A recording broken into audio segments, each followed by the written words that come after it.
សួស្តីប្រិយមិត្តទាំងអស់គ្នាស្វាគមន៍សាជាថ្មីជាមួយនឹងការសម្រាយរឿងរបស់ Admin ថ្ងៃនេះ Admin មកបន្តសាច់រឿង Moonlit Reunion ភាគទី19និងភាគទី20ជាបន្តទៀតដោយការពិភាក្សាមុនយើងបានដឹងថាតួប្រុសគេខូចចិត្តយ៉ាងខ្លាំងដោយសារតែគេគ្មានភាពក្លាហានក្នុងការសារភាពទៅកាន់តួស្រីធ្វើឲ្យតួស្រីនឹងធ្លាក់លើកំដាប់ដៃរបស់ជីយ៉ាតើអ្នកទាំងអស់គ្នាកុំឲ្យខាតពេលយូរមកបន្តសាច់រឿងជាមួយ Admin តែម្ដងទៅអំឡុងពេលដែលមេជូកំពុងតែងប់ងល់ជាមួយនឹងការផឹកស្រាតួស្រីក៏បានមកដល់បានសោយចំអកទៅកាន់គេយ៉ាងខ្លាំងថាគេនឹងមិនចេះផឹកស្រាឡើយចុះហេតុអ្វីពេលនេះដូចជាអ្នកជំនាញផឹកស្រាអញ្ចឹងម្យ៉ាងវិញទៀតគេថាមេជូនឹងខ្ជះខ្ជាយស្រាពេកហើយដោយសារតែស្រាមួយនេះគេក្រេបវាតិចៗដើម្បីឲ្យដឹងអំពីរសជាតិឈ្ងុយរបស់វាក៏ប៉ុន្តែមេជូគេផឹកយកតែម្ដងរួចនាងកុំឲ្យមេជូនឹងផឹកច្រើនពេកចំណែកឯមេជូឯនេះវិញគេដូចជាខឹងជាមួយនឹងតួស្រីមិនដឹងទេពីព្រោះតែឃើញតួស្រីនាំជីយ៉ាចូលក្នុងបន្ទប់ចុះហេតុអ្វីបានជានាងនឹងត្រឡប់មកវិញហើយតួប្រុសគេស្វឹងឡើងគួរឲ្យស្រឡាញ់ហ្មង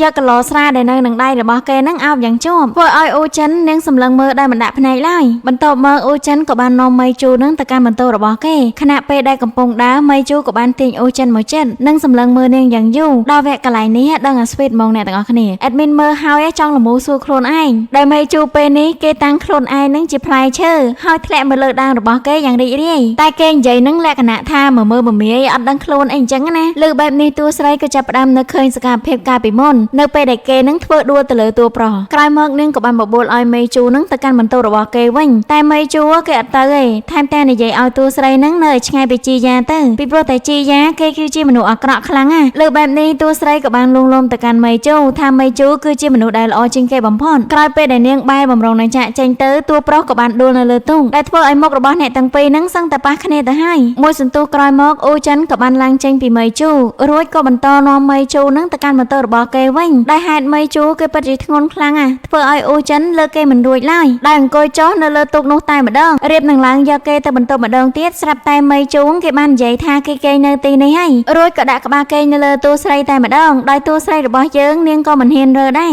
នៅព្រឹកបន្ទាប់សាច់រឿងក៏បានបង្ហាញអំពីមេស៊ឺវិញម្ដងដោយពេលនេះគេបានមកដល់ភ្នំដែលជាកន្លែងរបស់អ្នកនាងលាវនឹងស្នាក់នៅពេលនេះគេពិតជាបារម្ភជាមួយនឹងនាងលាវខ្លាំងណាស់រួចក៏បញ្ញារត់សម្ដៅទៅលើផ្ទះដែលនៅលើតឹងលើសំឡេងមេស៊ឺបែបនេះធ្វើឲ្យអ្នកនាងលាវនឹងគេភ័យខ្លាំងមែនទែនដោយសារតែពេលនេះគេកំពុងតែសក់អញ្ចឹងហើយថាអំពើរបស់គេពិតជាទុនខ្សោយខ្លាំងណាស់គេមិនអាចប្រែកលាធ្វើជារូបរាងមនុស្សទាំងស្រុងបានឡើយបន្ទាប់ពីមេស៊ឺបានចូលទៅដល់ឃើញកន្ទុយពស់គេក៏ចាប់ផ្ដើមនឹកឃើញពស់សដែលនៅលើផ្ទះរបស់អ្នកនាងលាវហើយគេគិតថាពស់សមួយនោះប្រហែលជាមករំខានអ្នកនាងលាវដោយចង់បញ្ជាក់កាន់តែច្បាស់គេក៏បានយកកណាត់នឹងចេញពីខ្លួនប្រាណរបស់អ្នកនាងលាវធ្វើឲ្យគេនឹងពិតជាភ្ញាក់ផ្អើលយ៉ាងខ្លាំងពីព្រោះតែអ្នកនាងលាវនេះឯងគឺជាពស់សពិតប្រាកដក្រោយមកមេស៊ូក៏បានរត់ចាក់ចេញទៅដោយអារម្មណ៍ភ័យខ្លាចក្រឡេកមកមើលមុខរបស់អ្នកនាងលាវវិញនាងពោពេញដោយអារម្មណ៍អស់សង្ឃឹមពីព្រោះតែពេលកន្លងមកគូស្នេហ៍របស់នាងចាស់ក៏ភ័យខ្លាចជាមួយនឹងនាងបែបនេះដែរលុះដល់ពេលយប់អ្នកនាងលាវក៏បានលើសម្រាប់ជើងអ្នកដែលមកពីខាងក្រៅធ្វើឲ្យនាងនឹកដល់អតីតកាលរបស់នាងដែលត្រូវគូស្នេហ៍ហៅអ្នកវិមានឆាំងស៊ីនឹងមកកំចាត់នាងដោយផ្ទាល់ក្រោយមកនាងក៏បានត្រៀមខ្លួនរួចជាស្រេចដើម្បីវាយប្រហារបកទៅកាន់គេវិញក៏ប៉ុន្តែអ្នកដែលមកនោះគឺជាមេស៊ឺដែលពេលនេះគេបានយកទឹករុំជាមួយនឹងស្លឹកឈើជាច្រើនយកមកឲ្យអ្នកនាងលាវដែលនិយាយអំពីតម្រូវការនៃពស់សធ្វើឲ្យអ្នកនាងលាវនឹងគេពិតជារំភើបចិត្តជាមួយនឹងគេយ៉ាងខ្លាំង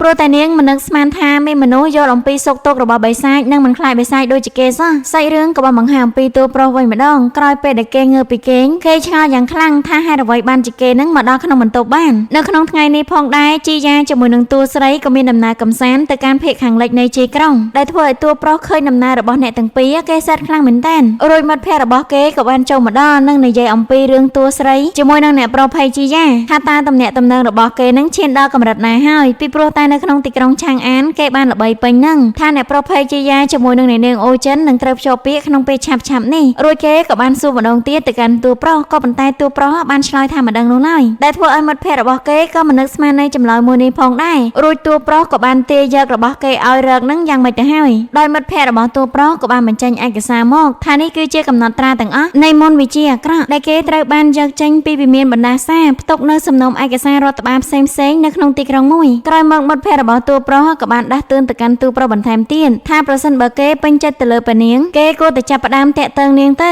ដោយចម្លើយរបស់មីជួគឺងាយខ្លាំងមែនទែនគេមិនខ្លាចថានាងនឹងបានទៅអ្នកផ្សេងនោះឡើយអ្វីដែលគេខ្លាចគឺខ្លាចនាងបានទៅលើមនុស្សអាក្រក់អំឡុងពេលដែលតួស្រីកំពុងតែធ្វើដំណើរមនុស្សម្នាក៏ចាប់ផ្ដើមនិយាយដើមពីពួកគេទៀតហើយដែលធ្វើឲ្យតួស្រីនឹងគេធុញថប់យ៉ាងខ្លាំងរួចជីយ៉ាក៏បានលួងលោមទៅកាន់នាងនិងបបួលនាងនឹងទៅក្រោយក្រុងពី3ថ្ងៃសិនទៅនៅទីនោះវាល្អជាងនៅទីនេះឆ្ងាយរួចតួស្រីក៏ចាប់ផ្ដើមមានគំនិតមួយថានាងចង់ទៅលេងនៅទន្លេលិនដោយទន្លេនោះវាស្ថិតនៅមិនឆ្ងាយពីឆាងអានប្រមាណនោះទេម្យ៉ាងវិញទៀតវាក៏មានកោះមួយផងដែរហើយប្រសិនបើពួកគេធ្វើការជិះទូកអណ្ដែតនៅលើទឹកនោះអារម្មណ៍របស់ពួកគេកាន់តែសុវ័យជាមិនខានឡើយលើបែបនេះជីយ៉ាគេក៏មិនប្រកែកដែរឲ្យតែកន្លែងណាដែលតួស្រីចង់ទៅគឺគេអាចនាំនាងទៅបានទាំងអស់សាច់រឿងក៏បានបង្ហាញអំពីអាណាចក្រផ្សារបិសាចវិញម្ដងដោយពេលនេះហូជូគេបាននិយាយរឿងតួស្រីជាមួយនឹងជីយ៉ាទៅប្រាប់ស៊ឺស៊ូថាជីយ៉ាគឺជាមិត្តភក្តិតាំងពីកម្រិតភាពរបស់គេអីចឹងណាប៉ុន្តែស៊ឺស៊ូគេមិនពេញចិត្តឡើយដែលគេបាននិយាយដាច់ណាស់ថាមានតែគេប៉ុណ្ណោះដែលជាមិត្តភក្តិតាំងពីកម្រិតភាពរបស់តួស្រីលើបែបនេះធ្វើឲ្យហូជូនឹងគេឆ្ងល់ជាមួយនឹងសម្ដីរបស់គេយ៉ាងខ្លាំងនៅពេលដែលស៊ឺស៊ូបានត្រឡប់ទៅដល់កន្លែងគេវិញវិញ្ញាណថ្មឆ្អឹងបុរាណចាប់ផ្ដើមមករំខានគេទៀតហើយដែលឲ្យគេសហការជាមួយនឹងខ្លួនទៅដើម្បីសម្រេចមហិច្ឆតារបស់ពួកគេប៉ុន្តែស៊ឺស៊ូគេមិនព្រមនោះឡើយរួចគេព្យាយាមដេញវិញ្ញាណនោះឲ្យចេញខណៈពេលនោះតួស្រីនាងក៏បានចូលមកដល់ដោយធ្វើឲ្យស៊ឺស៊ូគេភ័យខ្លាំងមែនទែនខ្លាចតួស្រីនឹងមើលឃើញអំពីវិញ្ញាណមួយនោះអូចិននាងក៏បានសួរទៅកាន់ស៊ឺស៊ូថាហេតុអ្វីបានជាស៊ឺស៊ូខឹងអីអញ្ចឹងណារួចស៊ឺស៊ូគេបានឆ្លើយលេះដោះសារទៅកាន់នាងវិញតួស្រីនាងក៏បានបញ្ជាក់បន្ថែមទៀតថាប្រសិនបើស៊ឺស៊ូមានបញ្ហាត្រូវតែប្រាប់គេភ្លាមដើម្បីឲ្យគេនឹងធ្វើការដោះស្រាយបញ្ហាជាមួយគ្នាដោយស៊ឺស៊ូគេបានប្រាប់តួស្រីនឹងកុំឲ្យបារម្ភអីពីព្រោះតែគេគឺជាមេម្នាក់នៅក្នុងទីក្រុងបិសាចដូចគ្នាគ្មានអ្នកណានឹងមកអាចរំខានគេបានឡើយម្យ៉ាងវិញទៀតក៏គ្មានអ្នកណាសំខាន់ដូចជាតួស្រីដែររួចគេក៏បានបញ្ចេញកញ្ចក់ឆ្លោះរឿងរ៉ាវពិតរបស់សៀវហួយទៅឲ្យតួស្រីរបស់យើងរួចនាងក៏បានសុំឲ្យស៊ឺស៊ូនឹងជួយនាងម្ដងទៀតដោយកាយវិការរួមជាមួយនឹងស្នាមញញឹមរបស់នាងធ្វើឲ្យស៊ឺស៊ូគេមានក្តីសោកខ្លាំងមែនទែននៅខាងអ្នកនាងលាវឯនេះវិញម៉ៃស៊ឺបានមើលថែនាងអស់ពេញមួយយប់ហើយនៅពេលដែលគេភ្ញាក់ភ្លាមគេក៏បានសួរទៅកាន់អ្នកនាងលាវថាតើមានត្រូវការអីអត់អ្នកនាងលាវគេអត់មកទេគ្រាន់តែសម្លឹងទៅមើលធុងទឹកជាមួយនឹងស្លឹកឈើដែលគេបេះមកដឹងអំពីតម្រូវការរបស់នាងរួចម៉ៃស៊ឺក៏បញ្ញាបញ្ញាទៅរកភ្លាមដែលនៅបានផ្លូវគេបានឮសម្លេងអ្នកស្រុកមួយវងនិយាយអំពីបិសាចពស់ថាគេចាប់បានបិសាចពស់មួយហើយរួចក៏បញ្ញាប្រូតទៅមើលខ្លាចថាអ្នកនាងលាវត្រូវបានគេចាប់នៅពេលដែលឃើញថាម្នាក់នោះមិនមែនជាអ្នកនាងលាវធ្វើឲ្យគេនឹងមានអារម្មណ៍ធូរស្រាលយ៉ាងខ្លាំងក៏ប៉ុន្តែរឿងនេះវាអត់ទាន់ចាប់ត្រឹមនឹងឡើយដែលអ្នកស្រុកនោះពិតជាធ្វើបាបទៅកាន់បិសាចពស់ខ្លាំងមែនទែនវាធ្វើឲ្យម៉ៃស៊ឺនឹងទ្រាំមិនបានឬក៏ចាប់ផ្ដើមចេញមកការពារទៅកាន់បិសាចពស់មួយនោះធ្វើឲ្យអ្នកស្រុកនឹងមានការខឹងសម្បាជាមួយនឹងគេយ៉ាងខ្លាំងរួចក៏បណ្ដេញគេនឹងឲ្យចេញពីកន្លែងរបស់គេទៅនៅពេលជាមួយគ្នានោះដែរអ្នកនាងលាវសក់រួចរាល់ហើយនាងកំពុងតែដើររកម៉ៃស៊ឺពីព្រោះតែម៉ៃស៊ឺនឹងទៅអស់រយៈពេលយូរខ្លាំងពេកអ្នកនាងលាវនឹងខ្លាចម៉ៃស៊ឺនឹងជួបបញ្ហាអីចំណែកឯម៉ៃស៊ឺគេមិនទាន់ចាក់ចេញពីកន្លែងនោះឡើយគឺនៅរងចាំឱកាសដើម្បីជួយសង្គ្រោះទៅកាន់ពស់មួយក្បាលនោះក្រោយមើលគេក៏បានចូលទៅជិតបិសាចពស់ដោយនិយាយអំពីរឿងជាច្រើនទៀតរួចគេក៏បានយកស្លឹកនឹងទៅឲ្យបិសាចពស់ដែលនិយាយថាពស់សពិតជាត្រូវការស្លឹកនេះខ្លាំងណាស់ហើយវាមានប្រយោជន៍ថែមទៀតផងលើបែបនេះធ្វើឲ្យបិសាចពស់ដែលនៅក្នុងទ្រុងនោះគេពិតជាឆ្ងល់ខ្លាំងមែនទែនពីព្រោះតែគេមិនដឹងសោះឡើយថាស្លឹករុក្ខជាតិមួយនេះអាចមានប្រយោជន៍ដល់សត្វពស់ឃើញបែបនេះម៉ៃស៊ឺគេដឹងកាន់តែច្បាស់ថាការពិតទៅនេះមិនមែនជាសត្វពស់នោះឡើយមកមើលអ្នកដែលនៅខាងក្នុងឯនេះវិញគេកំពុងតែរងចាំឱកាសឲ្យម៉ៃស៊ឺនឹងជួយសង្គ្រោះនារីម្នាក់នោះចេញពីទ្រុងនិងបានចាប់ម៉ៃស៊ឺនឹងយកតែម្ដងព្រោះគោលបំណងដែលគេធ្វើបែបនេះគ្រាន់តែចង់បានប្រាក់អំពីម៉ៃស៊ឺតែប៉ុណ្ណោះក្រឡេកមកកាន់អ្នកដែលនៅខាងក្រៅឯនេះវិញនាងបានរៀបរាប់អំពីរឿងទាំងអបាម៉ានឹងទៅកាន់ម៉ៃស៊ឺថាការពិតទៅនាងមិនមែនជាសត្វពស់នោះឡើយហើយពួកគេបានចាប់នាងមកដោយចៃដន្យហើយបន្តវាធ្វើបាបនាងថែមទាំងបង្ខំនាងឲ្យស៊ីសម្លៀកបំពាក់បិសាចពស់អីអញ្ចឹងណាលើបែបនេះធ្វើឲ្យម៉ៃស៊ឺនឹងគេខឹងយ៉ាងខ្លាំងរួចក៏បានដោះលែងនាងនៅពេលនោះតែម្ដងទៅធ្វើឲ្យអ្នកដែលនៅខាងក្នុងពីរនាក់មានឱកាសទៅចាប់គេភ្លាមដោយនិយាយប្រាប់ម៉ៃស៊ឺអំពីល្បិចកិច្ចការរបស់ពួកគេថាតាមការពិតទៅពួកគេទាំងអស់គ្នាគឺសហការគ្នាដើម្បីបោកបញ្ឆោតមនុស្សល្ងីល្ងើដូចជារូបគេអំឡុងពេលដែលអ្នកទាំងពីរកំពុងតែចងម៉ៃស៊ឺនារីម្នាក់នោះក៏បានយកដុំថ្មនឹងមកសំពងអ្នកដែលនៅខាងក្រោយរួចពួកគេក៏បានរត់គេចទៅធ្វើឲ្យអ្នកទាំងពីរមានបំណងដេញតាមពីខាងក្រោយគេតែក៏ត្រូវបានអ្នកនាងលាវប្រាឲ្យចង្វាក់នឹងទៅខាត់ពួកគេជួបនៅពេលដែលម៉ៃស៊ឺនាំនារីម្នាក់នោះមកដល់កន្លែងឆ្ងាយហើយគេក៏ចាប់ផ្ដើមសុំនារីម្នាក់នោះដើម្បីចាកចេញទៅក៏ប៉ុន្តែនារីម្នាក់នោះមិនចង់ឲ្យគេទៅឡើយដោយនិយាយថាគេបានជួយសង្គ្រោះទៅកាន់ខ្លួនម្យ៉ាងវិញទៀតអំពើបែបនេះគឺគេមិនចង់ធ្វើនោះឡើយដោយឡែកគឺជនជំរិតទាំងពីរនោះបានបង្ខំគេឲ្យវាយគេទៀតផងដែលធ្វើឲ្យគេនឹងគ្មានជំរឿនទើបសម្រេចចិត្តសហការជាមួយនឹងពួកគេដើម្បីបោកបញ្ឆោតមនុស្សម៉ៃស៊ឺគេបានយកទាំងអស់និងបាននិយាយណែនាំទៅកាន់នាងបន្ថែមទៀតក៏ប៉ុន្តែអ្នកនាងម្នាក់នោះមិនទាន់ចាប់ត្រឹមនឹងនោះទេគឺគេចង់បម្រើម៉ៃស៊ឺរហូតអស់មួយជីវិតតែក៏ត្រូវបានម៉ៃស៊ឺនឹងបដិសេធដោយនិយាយហេតុផលជាច្រើនទៀតទៅប្រាប់នាងម្យ៉ាងវិញទៀតពេល នេះគេមានគូដណ្ដឹងដែលកំពុងរងចាំគេនិយាយរួចមេស៊ឺក៏បានចាក់ចេញទៅដោយសកម្មភាពទាំងអស់នេះត្រូវបានមើលឃើញដល់អ្នកនាងលាវពេលនេះមើលទៅកាន់ទឹកមុខរបស់អ្នកនាងលាវហាក់បីដូចជាពេញចិត្តជាមួយនឹងមេស៊ឺខ្លាំងណាស់ក្រោយមកមេស៊ឺក៏បានធ្វើដំណើរទៅដល់កន្លែងរបស់អ្នកនាងលាវដែលពេលនេះអ្នកនាងលាវបានប្រែកន្លាធ្វើជាសត្វពស់នៅលើដើមឈើនិងនិយាយបន្លាចទៅកាន់មេស៊ឺយ៉ាងច្រើនថាមេស៊ឺប្រហែលជារត់គេចដោយសារតែខ្លាចអីអញ្ចឹងណារួចមេស៊ឺគេបាននិយាយទាំងក្លាហានថាពួកគេទាំងពីរនាក់គឺជាគូដណ្ដឹងនឹងគ្នាដូច្នេះហើយត្រូវតែស្មោះត្រង់ជាមួយនឹងគ្នាអីអញ្ចឹងណារួចអ្នកនាងលាវក៏បានបន្ថែមទៀតថាពេលនេះនាងគឺជាបិសាចប៉ុន្តែមេស៊ឺគេមិនខ្វល់នោះឡើយថែមទាំងនិយាយថារឿងនាងគឺជាបិសាចគឺជារឿងមួយផ្សេងចំណែកឯរឿងពួកគេទាំងពីរនាក់ភ្ជាប់ពាក្យជាមួយគ្នាដោយដឹងលើអំពីចាស់ទុំទាំងសងខាងគឺជារឿងដាច់ដោយឡែកពីគ្នាបើទោះបីជាអ្នកនាងលាវខំនិយាយយ៉ាងណាក៏ដោយក៏មេស៊ឺនៅតែអះអាងចំហរបស់គេដែរថាគេចង់រៀបការជាមួយនឹងអ្នកនាងលាវថែមទាំងសរសើរទៅលើរូបរាងពស់ដែលគួរឲ្យស្រឡាញ់របស់អ្នកនាងលាវទៀតផ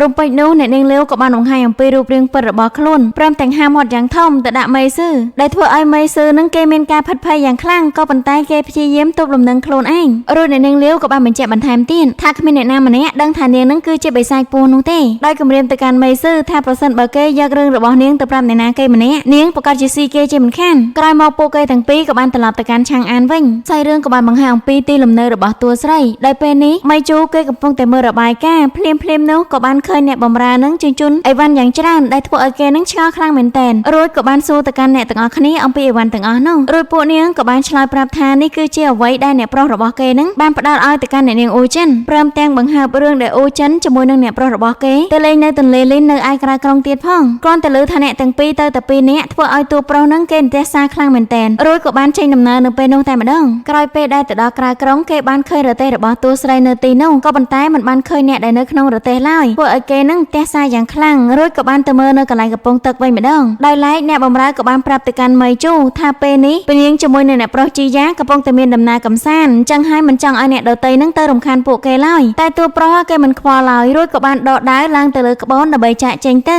ដោយគេមិនដឹងសោះឡើយថាវាគឺជាល្បិចរបស់ជីយ៉ាចំណែកអូចិនជាមួយនឹងជីយ៉ាដែលនៅលើតុឯនេះវិញជីយ៉ាគេកំពុងរៀបចំដុតធូបក្រអូបរបស់គេចំណែកឯតួស្រីក៏កំពុងមើលសភៅផងដែរខណៈពេលជាមួយគ្នាជីយ៉ាក៏បានសួរតួស្រីអំពីសភៅមួយនោះរួចនាងក៏បាននិយាយអំពីពាក្យជាចាមរាមដែលនៅក្នុងទីក្រុងឆាងអាននិយាយអំពីបិសាចដោយនាងបាននិយាយបញ្ឆិតបញ្ឈៀងទៅកាន់ជីយ៉ាអំពីរឿងរ៉ាវដែលតាក់ទងជាមួយនឹងការលក់ខ្លួនទៅឲ្យបិសាចដោយពួកគេបានប្រើឈាមនិងសាច់ស្រស់ដើម្បីបដូរយកថ្នូរនៅអ្វីដែលពួកគេចង់បានដំបូងជីយ៉ាបាននិយាយជាមួយនឹងតួស្រីថាវាគ្រាន់តែជាពាក្យជាចាមរាមតែប៉ុណ្ណោះក្រោយពេលដែលស្ដាប់តួស្រីចប់គេចាប់ផ្ដើមមានអារម្មណ៍ដូចជារឿងខ្មាស់អៀនបន្តិចរួចក៏និយាយបន្ថែមថារឿងរ៉ាវបាញ់មិញនេះគឺគេមិនដែលបានធ្លាប់ស្ដាប់នោះឡើយនឹងបានសួរទៅកាន់អូចិនបន្ថែមទៀតថាបរិសុទ្ធដែលលក់ខ្លួនទៅឲ្យបិសាចនោះចុងក្រោយគេខ្លាចទៅជាអ្វីទៅរួចអូចិននាងក៏បានបន្តថាម្នាក់នោះនឹងខ្លាចទៅជាបិសាចតែម្នាក់ឯងមើលទៅលើចានធុកដែលបានរៀបចំរួចវាមានរាងដូចជាក្របភ្នែកអញ្ចឹងដែលធ្វើឲ្យតួស្រីឆ្ងល់យ៉ាងខ្លាំងអំពីរូបរាងនៃធុកក្រអូបមួយនោះប៉ុន្តែជីយ៉ាគេមិនបានបកស្រាយអ្វីឡើយបន្ទាប់ពីគេបានអុជធុកក្រអូបនោះរួចរាល់នៅខាងមុខពពកក៏ចាប់ផ្ដើមចុះអាប់យ៉ាងខ្លាំងដែលធ្វើឲ្យយើងមិនអាចមើលឃើញកោះបានឡើយទន្ទឹមជាមួយគ្នាផងដែរតួប្រុសគេក៏បានមកដល់លើកោះនោះដោយជីយ៉ាបានប្រើប្រាស់មន្តអាគមអាក្រក់របស់គេសង្កេតមកកាន់តួប្រុសជានិច្ចបន្ទាប់ពីជីយ៉ាបានចាប់ផ្ដើមអុជធុកក្រអូបមួយនោះក្បួននៃកែវភ្នែកដែលនៅលើកោះក៏ចាប់ផ្ដើមដំណើរការដូចគ្នាជាហេតុធ្វើឲ្យមេជូបានឃើញដូចជាមនុស្សម្នាក់មិនទាន់បានសួរស្រួលបួលផងមនុស្សម្នាក់នោះក៏ចាប់ផ្ដើមបញ្ចេញថ្មស្រួយជាច្រើនដូចជាអាវុធវាយប្រហារទៅកាន់តួប្រុសរបស់យើងដោយមេជូគេចង់ប្រើប្រាស់វិជារបស់គេណាក៏ប៉ុន្តែទីនេះត្រូវបានបង្ក្រាបរួចរាល់ដូច្នេះហើយគេមិនអាចប្រើប្រាស់វាបានឡើយត្រឹមតែប្រើប្រាស់បច្ចេកទេសក្បាច់គុនរបស់គេដើម្បីគេចពីថ្មអស់ទាំងនោះក្រោយមកមេជូក៏បានទៅដល់មនុស្សម្នាក់ដែលបានវាយប្រហារមកកាន់ខ្លួនដោយលើកដាវនឹងកាប់ទៅលើគ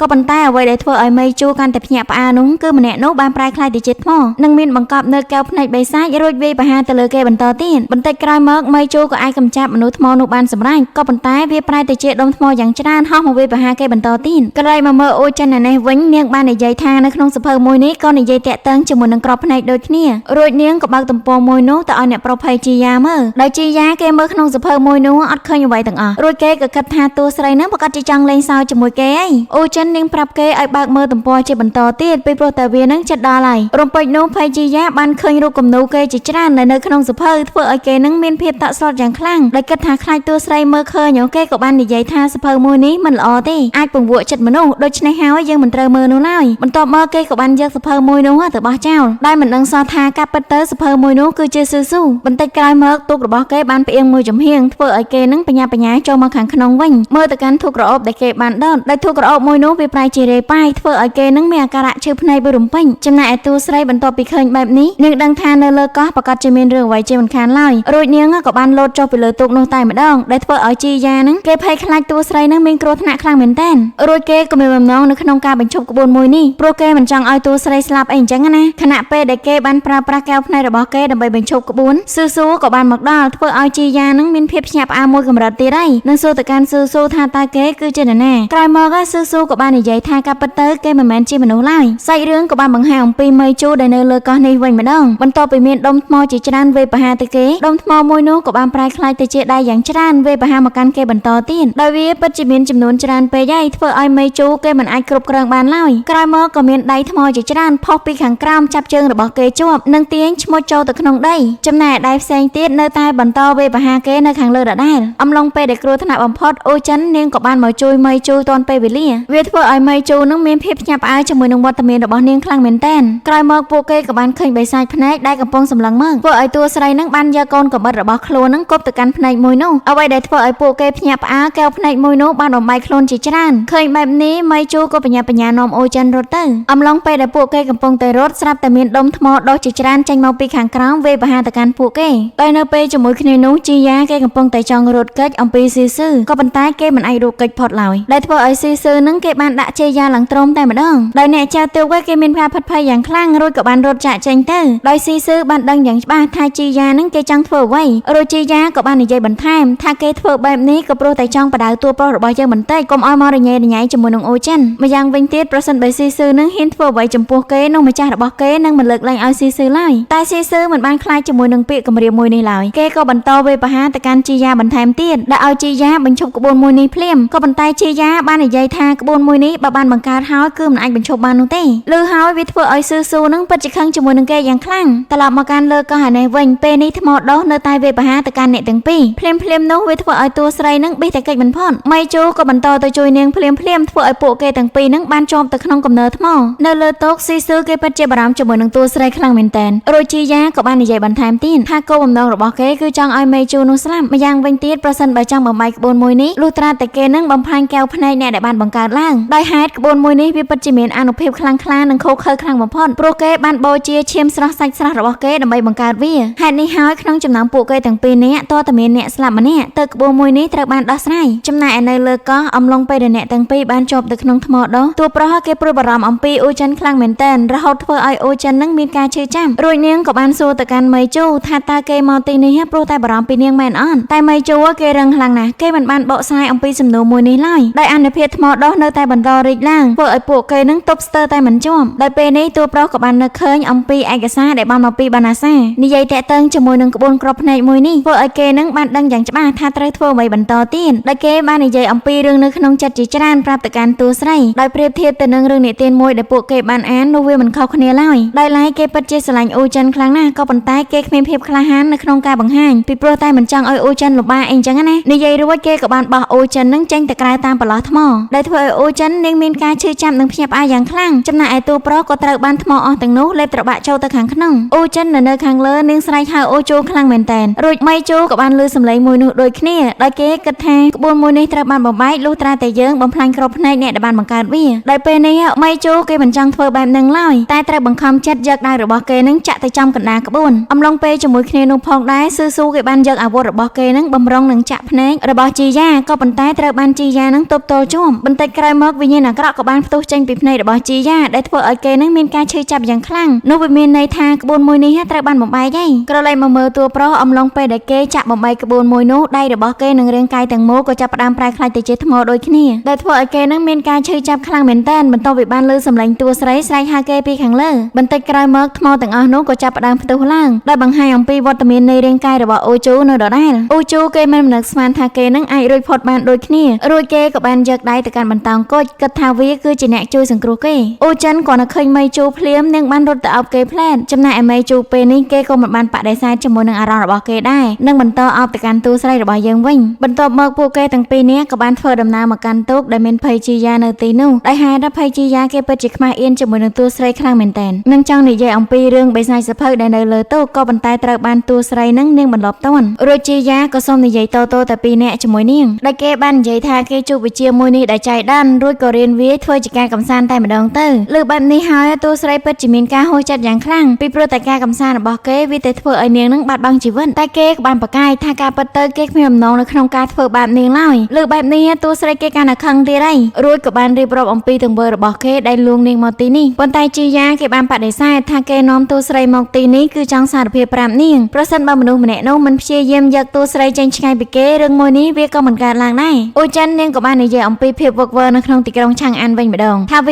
គឺជាទង្វើរបស់ជីយ៉ាដែលបានប្រើប្រាស់ស្នែងគីនីនដ៏មានតម្លៃធ្វើជាទឹកថ្នាំហើយគេបានរៀបចំរឿងរ៉ាវមួយនេះរួចរាល់ហើយលើបែបនេះភ័យជីយ៉ាគេចាប់ផ្ដើមសួរទៅកាន់តួស្រីថាតើនាងនឹងសង្ស័យគេតាំងពីពេលណាមកដោយតួស្រីក៏បានរៀបរាប់តាំងពីថ្ងៃដំបូងដែលពួកគេបានជួបគ្នាចាប់តាំងពីការផ្ដល់ដំណឹងទៅឲ្យភ័យជីយ៉ារួមជាមួយនឹងធូបក្រអូបដែលបានប្រើប្រាស់នៅក្នុងទៀមពីព្រោះតែនាងកម្រប្រើប្រាស់ក្លិនក្រអូបមួយនេះណាម្យ៉ាងវិញទៀតអ្នកដែលនៅទីនោះទាំងអស់សុទ្ធសឹងតែដឹងអំពីទម្លាប់របស់នាងនៅពេលដែលភ័យជីយ៉ាបានមកដល់ធូបក្រអូបមួយនោះបានធ្វើឲ្យនាងស្មើសម័យថាភ័យជីយ៉ាគឺជាមនុស្សម្នាក់ផ្សេងទៀតនឹងបានសួរហេតុផលទៅកាន់ភ័យជីយ៉ាហេតុអ្វីបានជាគេនឹងជ្រើសរើសរៀនវិជ្ជាបែបនេះដោយភ័យជីយ៉ាគេក៏បានបកស្រាយថាដោយសារតែនាងពីព្រោះតែគេតាំងពីក្មេងមកមានសុខភាពទន់ខ្សោយខ្លាំងណាស់ក៏ប៉ុន្តែតួស្រីមានសុខភាពមាំមួនហើយអាចរៀនក្បាច់គុនបានយ៉ាងសេរីទៀតផងដោយគេបានស្បត់ចំពោះខ្លួនឯងថាថ្ងៃណាមួយគេនឹងក្លាយទៅជាអ្នកខ្លាំងដើម្បីឲ្យស័ក្តិសមជាមួយនឹងតួស្រីខណៈពេលនោះគេក៏បានប្រទះជាមួយនឹងវិជ្ជាមួយនេះទើបគេហ៊ានលះបង់ផ្នែកខាងស្អំរបស់គេដើម្បីទទួលបានថាមពលដ៏អស្ចារ្យបន្ទាប់មកគេនឹងស័ក្តិសមជាមួយនឹងតួស្រីជាមិនខានឡើយថែមទាំងនិយាយសារភាពស្រឡាញ់នឹងទៅកាន់នាងថែមទៀតផងដែលចង់ឲ្យតួស្រីនឹងមានការពឹងពាក់ទៅលើគេ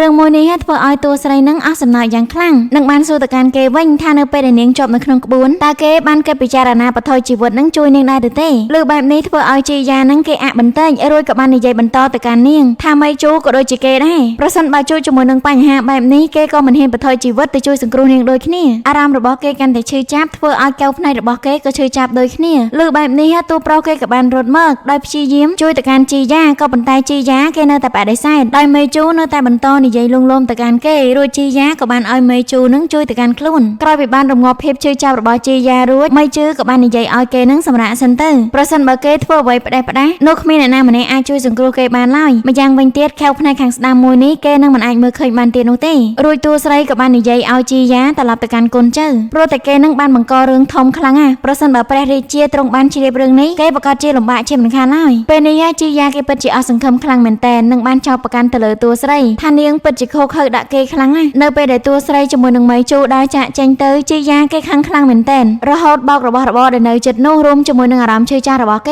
សាច់រឿងក៏បានបង្ហាញអំពីអ្នកនាងលាវជាមួយនឹងមេស៊ឺដែលពួកគេទាំងពីរនាក់បានធ្វើដំណើរមកដល់ទីក្រុងឆាងអានអ្នកនាងលាវបានអរគុណទៅកាន់មេស៊ឺខ្លាំងមែនទែនដែលប្រហែលថ្ងៃនេះគេមើលថែនាងបានយ៉ាងល្អដែលនាងនៅតែរក្សាគម្លាតជាមួយនឹងមេស៊ឺដដែលថែមទាំងប្រាប់ឲ្យគេនឹងដកចិត្តស្រឡាញ់របស់គេនឹងចេញពីនាងទៅពីព្រោះតែនាងនឹងមិនអាចរៀបការជាមួយនឹងគេបានឡើយនិយាយរួចនាងក៏បានដើរចាក់ចេញទៅក៏ប៉ុន្តែមេស៊ឺគេមិនចោះចាញ់នៅឡើយគេគិតថាអ្នកនាងលាវនឹងមិនចង់រៀបការជាមួយគេដោយសារតែអត្តសញ្ញាណបេសាយរបស់នាងដូច្នេះហើយគេត្រូវតែខិតខំបន្តទៀតដើម្បីបានរៀបការជាមួយនឹងអ្នកនាងលាវចំណែកឯខាងជីយ៉ានេះវិញគេកំពុងតែធ្វើដំណើរត្រឡប់ទៅខាងកូនចៅដោយពេលនេះគេនៅតែស្រឡាញ់តួស្រីដដែលដោយហេតុអ្វីដែលគេបានធ្វើមកទាំងអបាមានត្រូវបានរលាយក៏ប៉ុន្តែគេនៅមិនទាន់អស់សង្ឃឹមនៅឡើយទេខណៈពេលនោះក៏មានសម្បត្តិមួយផ្ញើមកដោយនៅក្នុងសម្បត្តិបានបញ្ជាក់ថាការពិតទៅមេជូគឺជាកូនសិស្សនៅវិមានឆាងស៊ីពិតប្រាកដដែលធ្វើឲ្យគេនឹងសប្បាយចិត្តយ៉ាងខ្លាំងពីព្រោះតែអត្តសញ្ញាណពិតប្រាកដរបស់មេជូនៅមិនទាន់បានលាតត្រដាងនៅឡើយទេអញ្ចឹងហើយគេជឿជាក់ថាទំនាក់ទំនងរបស់អ្នកទាំងពីរនឹងត្រូវបញ្ចប់ក្នុងពេលឆាប់ៗនេះហើយអ្នកដែលចាញ់ពិតប្រាកដនោះគឺជាមេជូ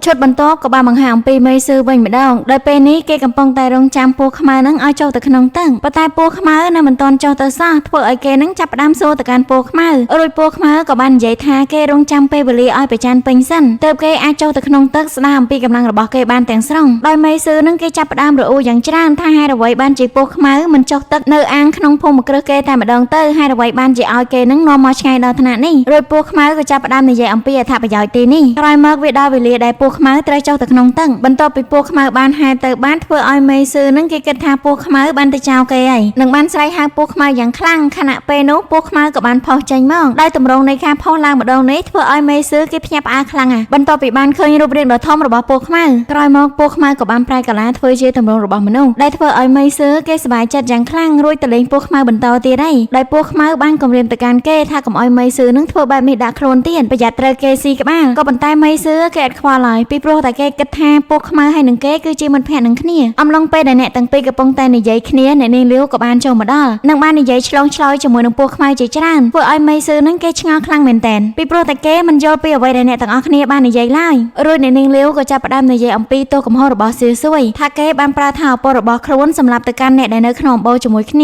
ាសឿស៊ួយគេអត់ប្រកែកឡើយដោយហេតុគេគិតថាអ្នកនោះគឺសមនឹងស្លាប់ពិតប្រាកដមែនប៉ុន្តែអ្នកនាងលាវក៏បានប្រកែកជាមួយនឹងគេហើយចង់នាំគេទៅកាន់គុកបិសាចវិញប៉ុន្តែសឿស៊ួយគេមិនព្រមឡើយរួចអ្នកទាំងពីរក៏ចាប់ផ្ដើមប្រយុទ្ធគ្នាដោយហេតុអ្នកនាងលាវមិនអាចយកឈ្នះសឿស៊ួយបានឡើយពីព្រោះតែអ្នកនាងលាវទៅនឹងសហើយហើយសឿស៊ួយចង់វាយប្រហារទៅកាន់អ្នកនាងលាវយកតែម្ដងតែក៏ត្រូវបានមេស៊ឺនឹងរឹងពីមុខធ្វើឲ្យពោះខ្មៅគេក៏មិនធ្វើអីទៅកាន់មេស៊ឺដូចគ្នាអ្នកនាងលាវពិតជាភ្ញាក់ផ្អើលជាមួយនឹងទង្វើរបស់មេស៊ឺខ្លាំងណាស់ហើយវាក៏ធ្វើឲ្យពោះខ្មៅនឹងខឹងជាមួយគេដូចគ្នាក្រោយមកគេក៏បាននិយាយឌឺដងទៅកាន់អ្នកនាងលាវថាពេលនេះអ្នកនាងលាវធ្លាក់ខ្លួនដល់ថ្នាក់ឲ្យមនុស្សការពារហើយអីតើគេនឹងនៅសហសមជាស្ដេចពោះទេដែរឬទេអ្នកនាងលាវគេនៅតែចេះចង់ចាប់ពោះខ្មៅនឹងទៅវិញថាវាគឺជាភារកិច្ចរបស់គេបែរអ្នកទាំងពីរនឹងចាប់ផ្ដើមប្រយុទ្ធគ្នាម្ដងទៀតហើយរំពេចនោះស្រាប់តែមានកញ្ញាំជើងឆ្មាដ៏ធំពីរទម្លាក់មកពីខាងលើដោយធ្វើឲ្យយើងដឹងថាពេលនេះស្ដេចឆ្មាក៏បានមកដល់ដូចគ្នាវាធ្វើឲ្យមេស៊ឺនឹងមានភាពភ្ញាក់ផ្អើលយ៉ាងខ្លាំងពីព្រោះតែស្ដេចឆ្មាគ្រប់គ្រងនៅក្នុងទីក្រុងបិសាចគឺជាតួស្រីរបស់យើងរួចតួស្រីក៏ចាប់ផ្ដើមនិយាយអំពីរឿងរ៉ាវដែលពោះខ្មៅនឹងនៅជាមួយនឹងស៊ឺស៊ូរួចក៏ចាប់ផ្ដើមតួស្រីថាតើគេនឹងដឹងរឿងនេះដោយរបៀបណាដោយតួស្រីគេបានបញ្ជាក់ទៅវិញថានៅពេលដែលគេបានទៅដល់ផ្ទះមេស៊ឺគេបានសង្កេតឃើញរឿងនេះបាត់ទៅហើយក្រោយមកនាងក៏បានទះទៅកាន់ស៊ីហ៊ូមួយដៃដោយនិយាយថានេះគឺជាទោសកំហុសរបស់គេដែលគេនឹងហ៊ានខົບខិតជាមួយនឹ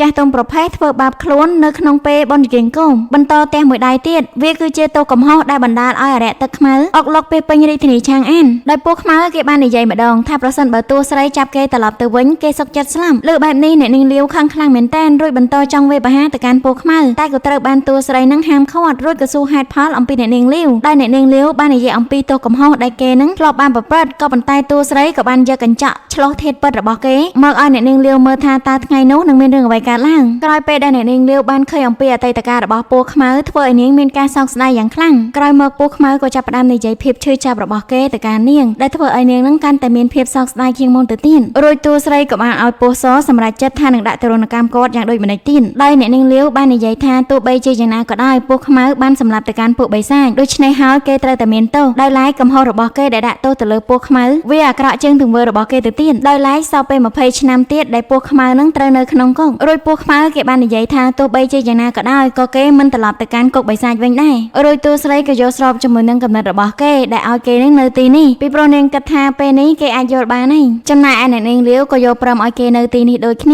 ាដល់វេនរបស់មេស៊ឺម្ដងហើយពេលនេះគេស្បត់មុខអ្នកទាំងអស់គ្នាថាគេមិននិយាយរឿងនេះប្រាប់អ្នកណាឡើយដោយតួស្រីចង់ឲ្យមេស៊ឺនឹងមើលថែរក្សាពួកខ្មៅផងលើបែបនេះមេស៊ឺគេភ្ញាក់ផ្អើលយ៉ាងខ្លាំងពីព្រោះគេនឹងត្រឹមតែជាមនុស្សប៉ុណ្ណោះមិននឹងអាចមើលថែបិសាចបានទៅប៉ុន្តែទោះបីជាយ៉ាងណាក៏ដោយពួកគេទាំងពីរនាក់ដូចជាមិត្តភក្តិនឹងគ្នាអញ្ចឹងលើពាក្យសម្ដីដែលមេស៊ឺហៅទៅកាន់ពួកខ្មៅរួចធ្វើឲ្យអ្នកទាំងពីរនឹងអស់សំណើចយ៉ាងខ្លាំងរួចតួស្រីក៏បាននិយាយអំពីឋានានុក្រមរបស់បិសាចថាសៀវហួយត្រូវហៅអ្នកនាងលាវថាជាបងស្រីអញ្ចឹងហើយមេស៊ឺក៏ទៅហៅអ្នកនាងលាវថាដូចម្ដេចទៅនិយាយរួចអ្នកទាំងពីរក៏បានចាកចេញទៅមុនដែលធ្វើឲ្យមេស៊ឺគេមានចម្ងល់យ៉ាងខ្លាំងថាតើគេនឹងគួរហៅអ្នកនាងលាវដូចម្ដេចលួចស្រួយហួយក៏បានហៅគាត់នឹងថាជាម្ចាស់បងស្រីធំដែលធ្វើឲ្យមេស៊ឺគេភ្ញាក់ផ្អើលខ្លាំងមែនទែនក្រោយមកពួកខ្មៅក៏បានឲ្យមេស៊ឺនឹងជូនគេទៅកន្លែងវិញលុះពេលដែលអូចិននាងបានត្រឡប់មកដល់ផ្ទះវិញមេជូគេរងចាំនាងរួចជាស្រេចដើម្បីនិយាយជាមួយនាងថាពេលនេះរឿងរ៉ាវទាំងអស់ត្រូវបានដោះស្រាយហើយអញ្ចឹងតួប្រុសគេចង់ត្រឡប់ទៅផ្ទះរបស់គេវិញក៏ប៉ុន្តែតួស្រីបានបដិសេធថានាងមិនខ្វល់អំពីអ្នកដទៃនិយាយនោះឡើយតែតួប្រុសគេនៅតែរឹងទទឹងដដែលរំពេចនោះគេក៏បានយកថ្នាំនឹងមកលាបលើករបស់តួស្រីនិងបានសូមទោសទៅកាន់នាងថាវាគឺជាកំហុសគេដែលធ្វើឲ្យនាងនឹងមានការឈឺចាំនិងបាននិយាយបន្ថែមទៀតថាចាប់ពីគេនេះទៅគេមិនបណ្ដាលឲ្យខ្លួនឯងឬក៏អ្នកផ្សេងនឹងធ្វើបាបទៅកាន់តួស្រីឡើយដោយពេលនេះឲ្យទៅតួស្រីនិយាយអីគឺតួប្រុសនឹងធ្វើតាមទាំងអស់ហើយមើលទៅកាន់អ្នកទាំងពីរពិតជាមានភាពរីករាយខ្លាំងមែនទែនសាច់រឿងដំបងបាននិយាយអំពីផ្ទះរួយដោយពេលនេះហ៊ូជូបានបញ្ឈប់អ្នកបម្រើដែលបេជីយ៉ាបានទិញក្បាលបើទោះបីជាគេខ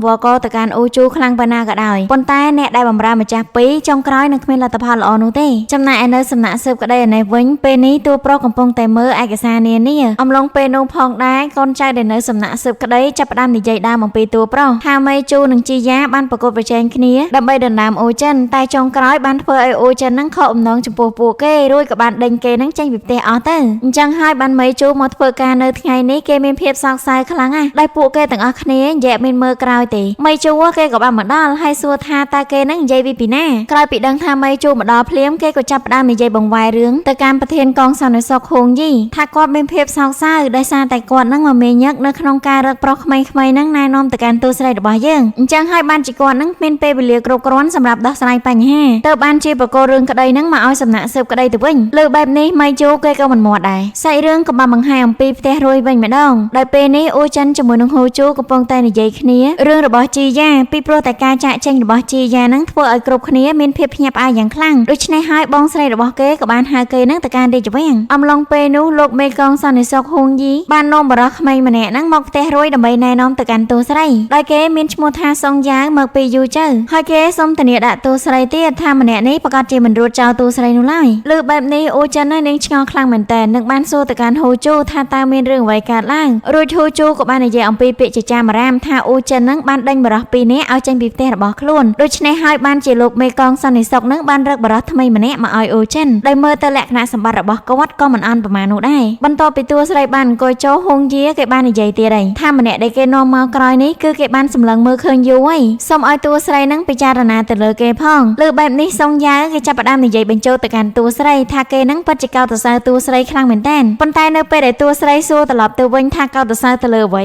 ីគេបែរជានិយាយមិនចាញ់ហើយភ័យខ្លាំងទៀតផងដែលធ្វើឲ្យតួស្រីនឹងនាងអស់សំណើចខ្លាំងណាស់នឹងនិយាយឲ្យគេនឹងកុំភ័យអីនាងគ្រាន់តែសួរលេងតើមិនបាច់ឆ្លើយជាមួយនាងក៏បានដែររំពេចនោះម៉ៃជូក៏បានមកដល់នឹងបាននិយាយទៅកាន់លោកហុងយីថាការងារដែលគេបានផ្ទេរទៅកាន់កន្លែងខ្លួនគេមើលអស់ហើយដូចជាគ្មានតាក់ទងជាមួយនឹងការស៊ើបក្តីឡើយដោយហុងយីគេក៏បាននិយាយទៅវិញថាថ្ងៃនេះមិត្តភ័ក្តិរបស់គេមកលេងអញ្ចឹងហើយបានជាគេបកគោរឿងមួយនេះទៅកាន់សំណាក់ស៊ើបក្តីដែលគាត់តែចង់ឲ្យតួប្រុសនោះជួយរកឯកសារមួយចំនួនប៉ុណ្ណោះក្រោយមកម៉ៃជូគេបានវេបហាទៅកាន់សុងយ៉ាវវិញម្ដងហើយថាមើលទៅមិត្តភ័ក្តិរបស់ហុងយីនឹងគេពិតជាក្មេងខ្លាំងណាស់សុងយ៉ាវគេបានក្រោកឈរឡើងដើម្បីណែនាំខ្លួនរួចហូយីក៏បានកោតសរសើរទៅលើសមត្ថភាពរបស់សុងយ៉ាវយ៉ាងច្រើនហើយគិតថាគាត់នឹងស័ក្តិសមជាមួយនឹងអូចិនទៀតផងនៅពេលនេះម៉ៃជូគេបានងាកទៅកាន់សុងយ៉ាវវិញម្ដងហើយដែលសួរបញ្ហាជាច្រើនដែលកើតនៅក្នុងយូជើតាំងពីគ្រោះរាំងស្ងួតគ្រោះទឹកជំនន់ចោលប្លន់និងជំងឺរាតត្បាតអីផ្សេងតួប្រុសបានយកមកសួរអស់ហើយដែលធ្វើឲ្យសុងយ៉ាវគេពិបាកឆ្លើយខ្លាំងមែនទែនរហូតដល់គេនឹងបានប្រាប់ទៅកាន់តួប្រុសវិញថាផ្នែកអស់ទាំងនេះគឺគេមិនបានកាន់កាប់នោះឡើយអញ្ចឹងហើយបានជាគេនឹងមិនសូវដឹងអំពីវាប្រមាណនោះទេ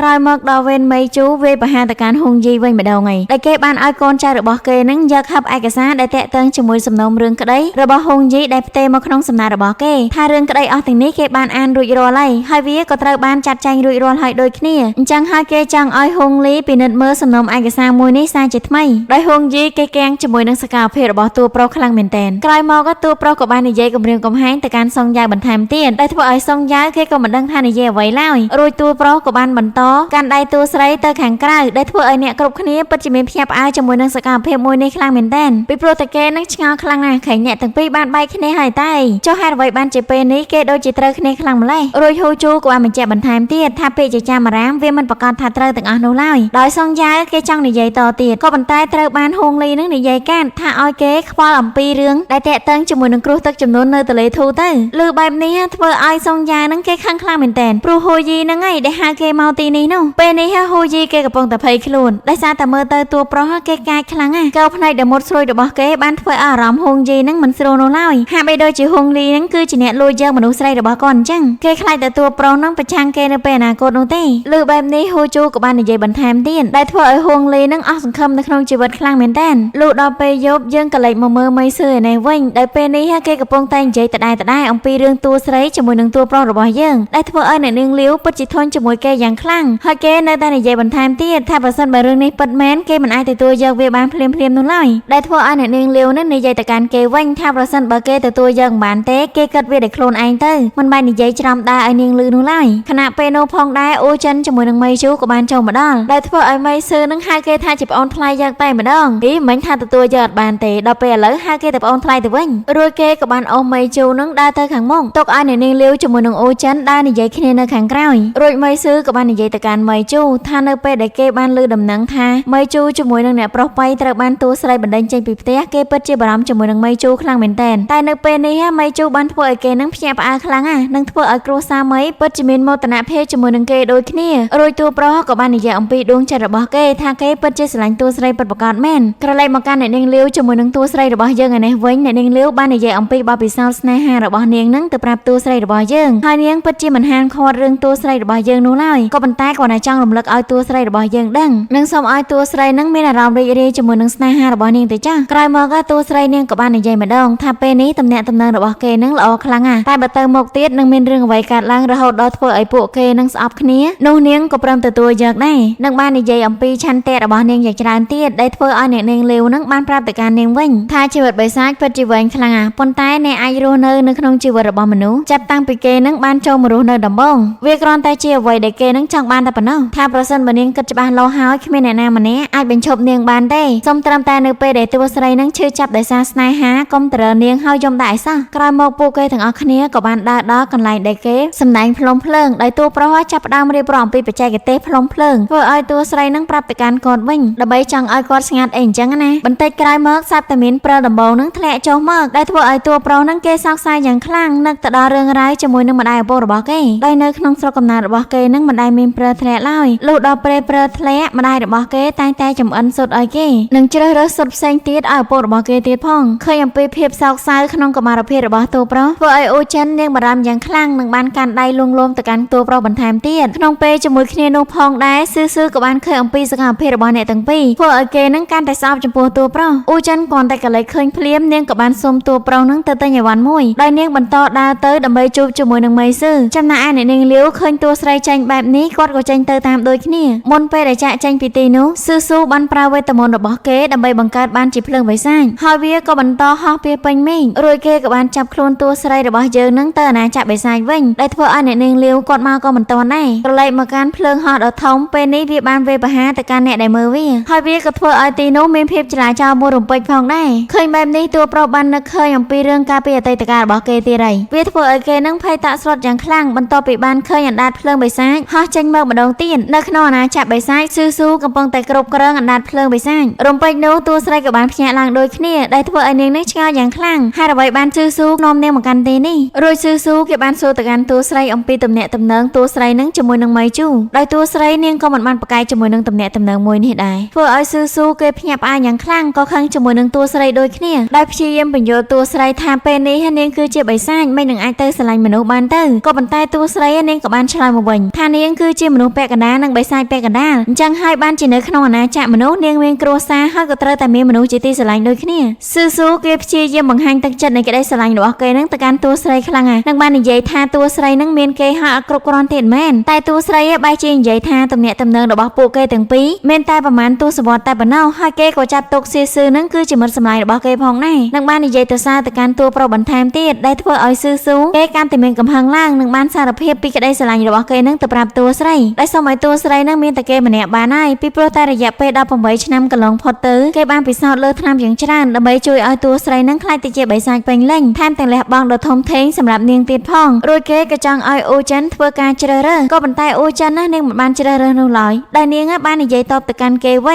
ញថានាងចាប់ទុកគេត្រឹមតែជាមិត្តភក្តិតែប៉ុណ្ណោះពាក្យសម្ដីមួយនេះវាធ្វើឲ្យស៊ឺនឹងឈឺចាប់ខ្លាំងមែនទែននឹងបានប្រើថាឪពុករបស់គេនឹងដោយកំហឹងរួចក៏បានដេញឲ្យនាងនឹងចាកចេញពីកន្លែងនោះទៅដោយអូចិននាងក៏មិនដឹងធ្វើយ៉ាងណាដែរពេលនេះរួចអ្នកនាងលាវក៏បានចូលមកធ្វើឲ្យអ្នកទាំងពីរនឹងក៏បានដើរចាកចេញទៅជាមួយគ្នាដោយអូចិនបានប្រាប់ទៅកាន់អ្នកនាងលាវថាពេលនេះនិកាយបបផេះអត់មានអ្នកដឹកនាំទេហើយគេចង់ឲ្យស៊ឺគឺជាអ្នកដឹកនាំនិកាយបផេះជាបណ្ដោះអាសន្នសិនដោយធ្វើបែបនេះនឹងគឺចង់ឲ្យស៊ឺមានការស្ងប់ចិត្តក៏លែងមកកាន់អាណាចក្រមនុស្សឯនេះវិញពេលនេះតួប្រុសបានប្រមូលស្មារតីរបស់គេឡើងវិញរួចក៏បានបញ្ចេញវិជារបស់គេនឹងបង្ក្រាបទៅលើភ្លើងបិសាចម្ដុំនោះក្រោយពេលមានភាពស្ងប់ស្ងាត់ឡើងមកវិញបៃស៊ឺគេបានស្រែកយ៉ាងខ្លាំងថាពេលនេះបាត់អ្នកនាងលាវជាមួយនឹងអូចិនហើយបៃជូគេភ័យខ្លាចខ្លាំងមែនទែនរួចក៏បានដើររកនាងពេញនឹងគ្រាន់តែឃើញអូចិនភ្លាមបៃជូបានស្ទុះទៅអប់នាងដោយអារម្មណ៍ភ័យខ្លាចព្រោះគេគិតថារឿងហេតុមួយនេះវាស្តៀងជាមួយនឹងរឿងរ៉ាវកាលពី18ឆ្នាំមុនហើយគេស្មានតែតួស្រីនឹងចាក់ចេញពីគេបាត់ទៅហើយដែលឃើញមីជូយំខ្លាំងបែបនេះតួស្រីក៏ចាប់ផ្ដើមលងលោមទៅកាន់គេថានាងនឹងមិនត្រឹមចាក់ចេញពីគេទៀតឡើយ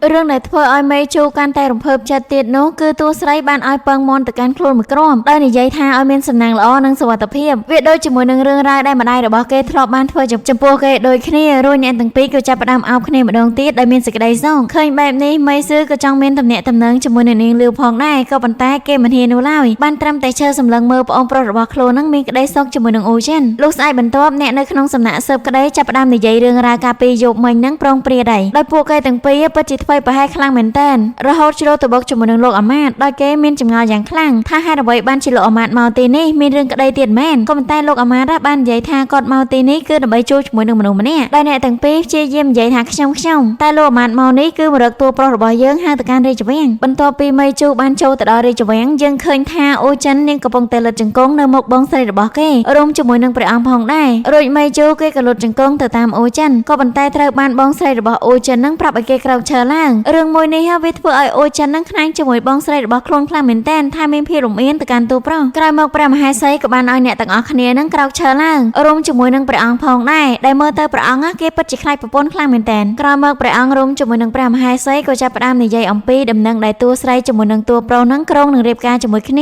ថាតើវាគឺជារឿងពិតមែនដែរឬក៏អត់ហើយតួប្រុសគេឆ្លើយយ៉ាងក្លាហានថាភេទចាមរាមួយនេះគឺជារឿងពិតនឹងបានបកស្រាយរឿងជាច្រើនដែលឆ្លងកាត់ជាមួយនឹងតួស្រីដែលធ្វើឲ្យគេនឹងមានកំណត់ចង់រៀបការរួចព្រះអង្គក៏បានប្រទានមង្គលការឲ្យគេតែម្ដងទៅបន្ទាប់ពីមេជូបានជូនតួស្រីទៅដល់គេហដ្ឋានគេក៏បានប្រាប់ទៅកាន់តួស្រីថាគេចង់ត្រឡប់ទៅកាន់ឈូជើពីព្រោះតែនៅទីនោះគឺគេបានធំឡើងជាមួយនឹងម្ចាស់របស់គេបើទោះបីជាអ្នកមានកូនរបស់គាត់បានស្លាប់ហើយក៏ដោយក៏គាត់នៅតែចង់ប្រាប់រឿងនេះដល់គេផងដែរម្យ៉ាងវិញទៀតចម្ងាយផ្លូវទៅឈូជើវាឆ្ងាយខ្លាំងណាស់ដូច្នេះហើយគាត់ចង់ចេញដំណើរនៅយប់នេះដើម្បីបញ្ញាប់ទៅដល់ហើយក៏បញ្ញាប់មកវិញដូចគ្នារួចគេក៏ឲ្យតួស្រីនឹងរងចាំគេ10ថ្ងៃដោយមើលទៅកាន់ទឹកមុខរបស់តួស្រីនឹងដូចជាមិនល្អប្រហែលទេរួចនាងក៏បានដើរចូលទៅខាងក្នុងដោយមិនប្រកាសអ្វីឡើយតែក៏បានបញ្ជាក់ថា10ថ្ងៃនឹងតួប្រុសត្រូវតែត្រឡប់មកវិញមិនបង្អង់ពេលយូរមេជូក៏បានចាកចេញពីទីក្រុងឆាងអានទាំងយប់ឆ្លងកាត់ពេលវេលារួមជាមួយនឹងចម្ងាយផ្លូវដ៏ឆ្ងាយទីបំផុតគេក៏បានមកដល់ភ្នំមួយបន្ទាប់ពីទុកសេះនៅខាងក្រោមគេក៏បានធ្វើដំណើរថ្មើរជើងឡើងទៅកាន់លើភ្នំក្រោយពេលដល់កន្លែងមួយតួប្រុសក៏បានលូកលាងដៃនៅទឹកជ្រោះក្បែរនោះតែក៏ត្រូវបានអ្នកស្ទូចត្រីនៅជិតនោះប្រើសន្ទូចរបស់គេនឹងវាប្រហារទៅកាន់តួប្រុសដោយធ្វើឲ្យមេជូគេរហ័សកិច្ចជាបន្ទាន់នឹងបាននិយាយទៅកាន់រៀមច្បងម្នាក់នោះដោយគាត់មានឈ្មោះថាលូយ៉ាងគឺជាសិស្សម្នាក់នៅក្នុងវិមានឆាងស៊ីសម្ដីរបស់គាត់និយាយមកកាន់តួប្រុសគឺទន់ភ្លន់ខ្លាំងមែនទែនរួចអ្នកទាំងពីរក៏ចាប់ផ្ដើមធ្វើការសំណេះសំណាលជាមួយគ្នាបន្តិចដោយបន្តនាំតួប្រុសរបស់យើងនឹងឡើងទៅលើភ្នំនៅទីនោះក៏មានសិស្សច្បងម្នាក់កំពុងតែហាត់វិជ្ជាកូនដូចគ្នាបន្ទាប់ពីតួប្រុសដើរបន្តិចគេក៏បានចងជាមួយនឹងក្បួនមួយដែលធ្វើឲ្យទឹកបានផ្ទុះឡើងយ៉ាងខ្លាំង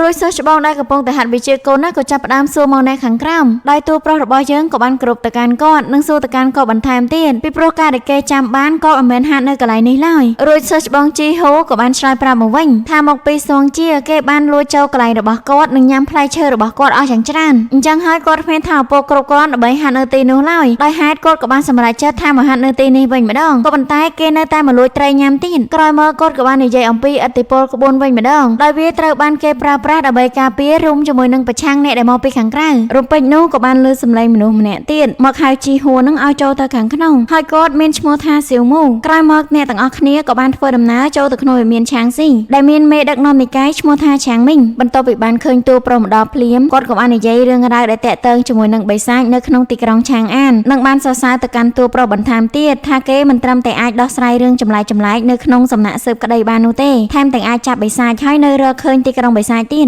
លើបែបនេះធ្វើឲ្យអ្នកនៅក្នុងប៉ាំងពិតជាមានការភ្ញាក់ផ្អើលខ្លាំងមែនទែនរួចតួប្រុសក៏បានបន្ថែមទៀតថាថ្មីត្បិតតែគេដឹងថាទីក្រុងបិសាចនៅក្នុងទីក្រុងឆាងអានក៏ប៉ុន្តែគេមិនទាន់អាចរកផ្លូវទៅកាន់ទីក្រុងមួយនោះបានឡើយរួចអ្នកដឹកនាំក៏បាននិយាយអំពីរឿងបិសាចដែលបានអុកឡុកទីក្រុងឆាងអានក្នុងរយៈពេលថ្មីនេះហើយពួកគាត់ក៏មានបំណងក្នុងការចុះពីលើភ្នំដើម្បីបង្ក្រាបពួកគេផងដែរតែតួប្រុសក៏បានបញ្ជាក់បន្ថែមទៀតថាការពិតទៅរឿងរ៉ាវបិសាចទឹកថ្នាំមិនមែនតាក់ទងជាមួយនឹងទីក្រុងបិសាចនោះឡើយគឺវាបានបង្កឡើងពីបរិសម្នាក់ដែលបានរៀននៅវិជ្ជាបិសាចហើយក៏ហៅបិសាចអស់ទាំងនោះដើម្បីធ្វើការអុកឡុកនៅក្នុងទីក្រុងឆាងអានគេធ្វើបែបនេះគឺដើម្បីទទួលបានការតបស្នងលើបែបនេះហើយធ្វើឲ្យអ្នកគ្រប់គ្នានឹងពិតជាមានការភ្ញាក់ផ្អើលខ្លាំងមែនទែននិងកំពុងសម្រេចចិត្តថាតើពួកគេនឹងគួរតែចុះពីលើភ្នំដែរឬទេដោយមាននិកាយក៏បាននិយាយបន្តទៀតថារឿងនេះមិនត្រូវប្រញាប់ពេកនោះទេយើងត្រូវតែរៀបចំផែនការដើម្បីកម្ចាត់ទីក្រុងបិសាចនោះទាំងមូលម្យ៉ាងវិញទៀតតួប្រុសគឺជាសិស្សរបស់មេនិកាយចំនួនមុនដែលមានអំណាចនិងជំនាញខ្លាំងក្លាប្រចាំវិមានឆាងស៊ីម្យ៉ាងវិញទៀតមេជូក៏បានស្គាល់អំពីបិសាចជាងពួកគេដូច្នេះហើយគេសុំណែនាំឲ្យមេជូនឹងធ្វើជាប្រធានដើម្បីជួយគាត់នៅក្នុងការគ្រប់គ្រងវិមានឆាងស៊ីប៉ុន្តែតួប្រុសគេក៏បានប្រកែកថាគេត្រឡប់មកទីនេះវិញគឺមានហេតុផលពីរហេតុផលទី1គឺរាយការណ៍អំពីបិសាចដែលអុកឡុកនៅក្នុងទីក្រុងឆាងអាននិងហេតុផលមួយទៀតគឺគេនឹងចង់ទទួលទារុណកម្មដោយគេនឹងមិនបានភ្លេចអំពីទូនាទីរបស់គេឡើយក៏ប៉ុន្តែនៅពេលដែលគេបានរស់នៅទីក្រុងឆាងអានមួយរយៈគេក៏បានលងស្រឡាញ់ជាមួយនឹងនារីម្នាក់ហើយចង់រៀបការជាមួយនាងទៀតផងដូច្នេះហើយគេបានស្នើទៅនាយនិកាយសូមចាក់ចែងពីវិមានឆាងស៊ីរឿងមួយនេះវាធ្វើឲ្យអ្នកគ្រប់គ្នានឹងពិតជាភ្ញាក់ផ្អើលយ៉ាងខ្លាំងក្រោយមកតួប្រុសរបស់យើងក៏បានមកអុជធូបនៅមុខផ្លាកព្រលឹងរបស់លោកគ្រូខ្លួននិងបាននិយាយសុំកម្មាទោសដែលគេធ្វើឲ្យលោកគ្រូនឹងអស់សង្ឃឹមក្រោយម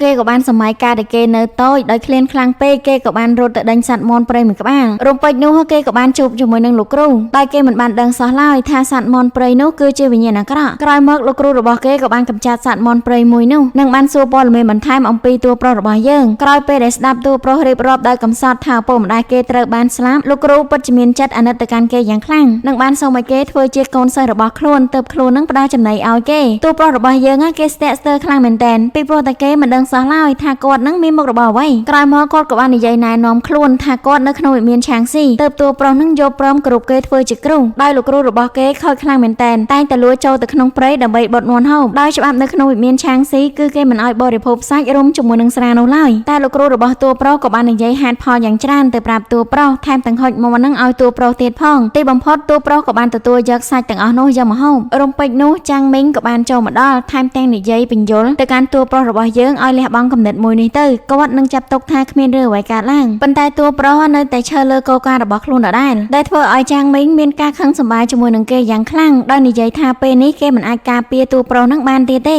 នៅក្នុងច្បាប់នៃវិមានឆាងស៊ីប្រសិនបើអ្នកណាចង់ចាក់ចែងអំពីវិមាននោះនឹងត្រូវទទួលទោសដោយចូលទៅក្នុងក្បួនបាក់សីរាត្រីពសប្រសិនបើគេអាចរស់រានមានជីវិតចេញពីក្បួនបាននោះមានន័យថាគេមិនមានពាក់ព័ន្ធជាមួយនឹងសំណាក់យ៉ាងស៊ីទៀតទេនិយាយរួចគាត់ក៏បានដើរចាក់ចេញទៅមើលទៅមុខរបស់បីជូគេបានត្រៀមខ្លួនរួចជាស្រេចក្នុងការទទួលយកទរណកម្មមួយនេះហើយបន្ទាប់ពីមេនិកាយបានត្រឡប់មកវិញគេក៏បានជួបជាមួយនឹងសៀវមូដោយសៀវមូនឹងចង់ឲ្យមេនិកាយបំផ្លាញវិជាដែលនៅក្នុងខ្លួនរបស់តួប្រុសចោលព្រោះតែតួប្រុសនឹងគឺជាជនក្បត់ក៏ប៉ុន្តែមេនិកាយក៏មិនបានធ្វើបែបនេះឡើយពីព្រោះតែគាត់យល់ថាតួប្រុសរបស់យើងគឺជាសិស្សសំណប់ចិត្តរបស់មេនិកាយមុនហើយត្រូវបានគាត់នឹងចិញ្ចឹមតាំងពីតូចដូចគ្នាដោយឡែកគាត់ក៏មិនធូររលុងចំពោះច្បាប់នៃវិមានឆាងស៊ីដែរត្រឡប់មកកាន់ត្រៀមច្បងទាំង4នៅក្នុងវិមានឆាងស៊ីនេះវិញពួកគេកំពុងតែគិតថាតើថ្ងៃស្អែកនឹងតួប្រុសអាចទប់ទល់ជាមួយនឹងក្បួននេះបានអត់ពីព្រោះតែក្បួនមួយនេះវាខ្លាំងក្លាពេកហើយប៉ុន្តែទោះបីជាយ៉ាងណាច្បាប់ពួកយើងត្រូវតែគោរពតាមដោយហេតុកាលពីមុនក៏មានសិស្សម្នាក់ចង់ចាក់ចេញពីវិមានឆាងស៊ីដូចគ្នាក្រោយពេលដែលគេទទួលបានទរណកម្មមួយនេះហើយរបួសរបស់គេនឹងមិនជាសះស្បើយនោះទេធ្វើឲ្យគេត្រូវរស់នៅជាមួយនឹងការឈឺចាប់ក្រោយពេលដែលពួកគេបានចាក់ចេញទៅ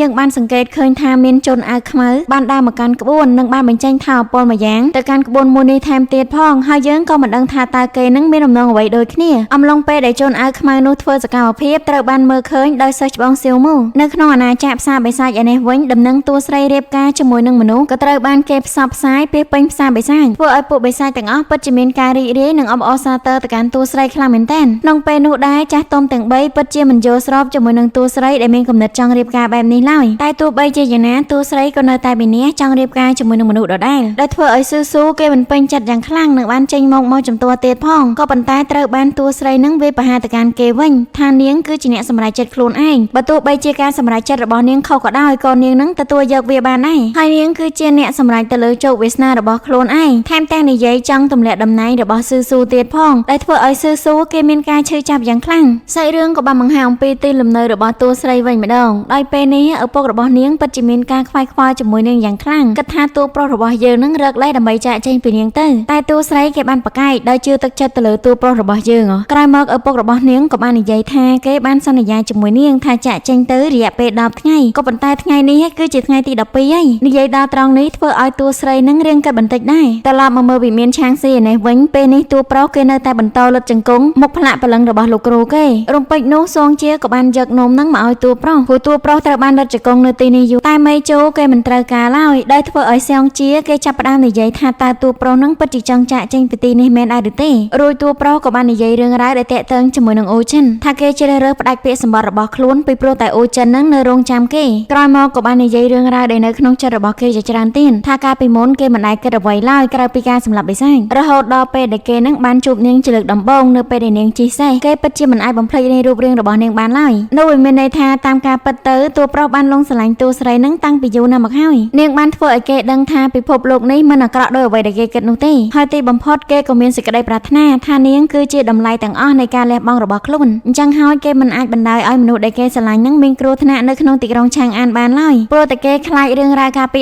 18ឆ្នាំមុននឹងវាកើតឡើងម្ដងទៀតដោយឡែកសងជាគេក៏មិនយល់អំពីសម្ដីរបស់តួប្រុសនោះឡើយហើយក៏មិនអាចជួយគេបានដូចគ្នាលុះពេលវេលាបានមកដល់មេជូបានត្រៀមខ្លួនរួចរាល់សម្រាប់ទទួលយកទរណកម្មមួយនេះដែលម្ចាស់និកាយបាននិយាយរៀបរាប់អំពីបុព្វហេតុដែលធ្វើឲ្យមានការដាក់ទោសមួយនេះថែមទាំងប្រាប់ឲ្យតួប្រុសនឹងមិនត្រូវយកអាវុធចូលទៅក្នុងក្បួនមួយនេះឡើយគ្រាន់តែដើរចូលទៅក្នុងក្បួនភ្លាមពន្លឺបានបាញ់ឆ្ពោះទៅកាន់លើមេឃបង្កើតបានតិចជាវងបាក់សីពណ៌សយ៉ាងច្រើនហោះ ឆ្ពោះសម្ដៅមកកាន់រាងកាយរបស់តួប្រុសយើងឃើញបែបនេះសងជាក៏បាននិយាយទៅកាន់មេនិកាយថាវងបក្សីនេះពិតជាច្រើនលើសលប់ខ្លាំងពេកហើយវាមានអនុពលខ្លាំងក្លាដែលអាចធ្វើឲ្យតួប្រុសរបស់យើងនឹងស្លាប់បានតែមេនិកាយបានតបទៅកាន់គេវិញថានេះគឺជាជំរឿសរបស់មេជូគ្មានអ្នកណាម្នាក់អាចបញ្ឈប់វាបានឡើយបក្សីរាត្រីពណ៌សបានចាក់ទម្លុះរាងកាយរបស់មេជូម្ដងមួ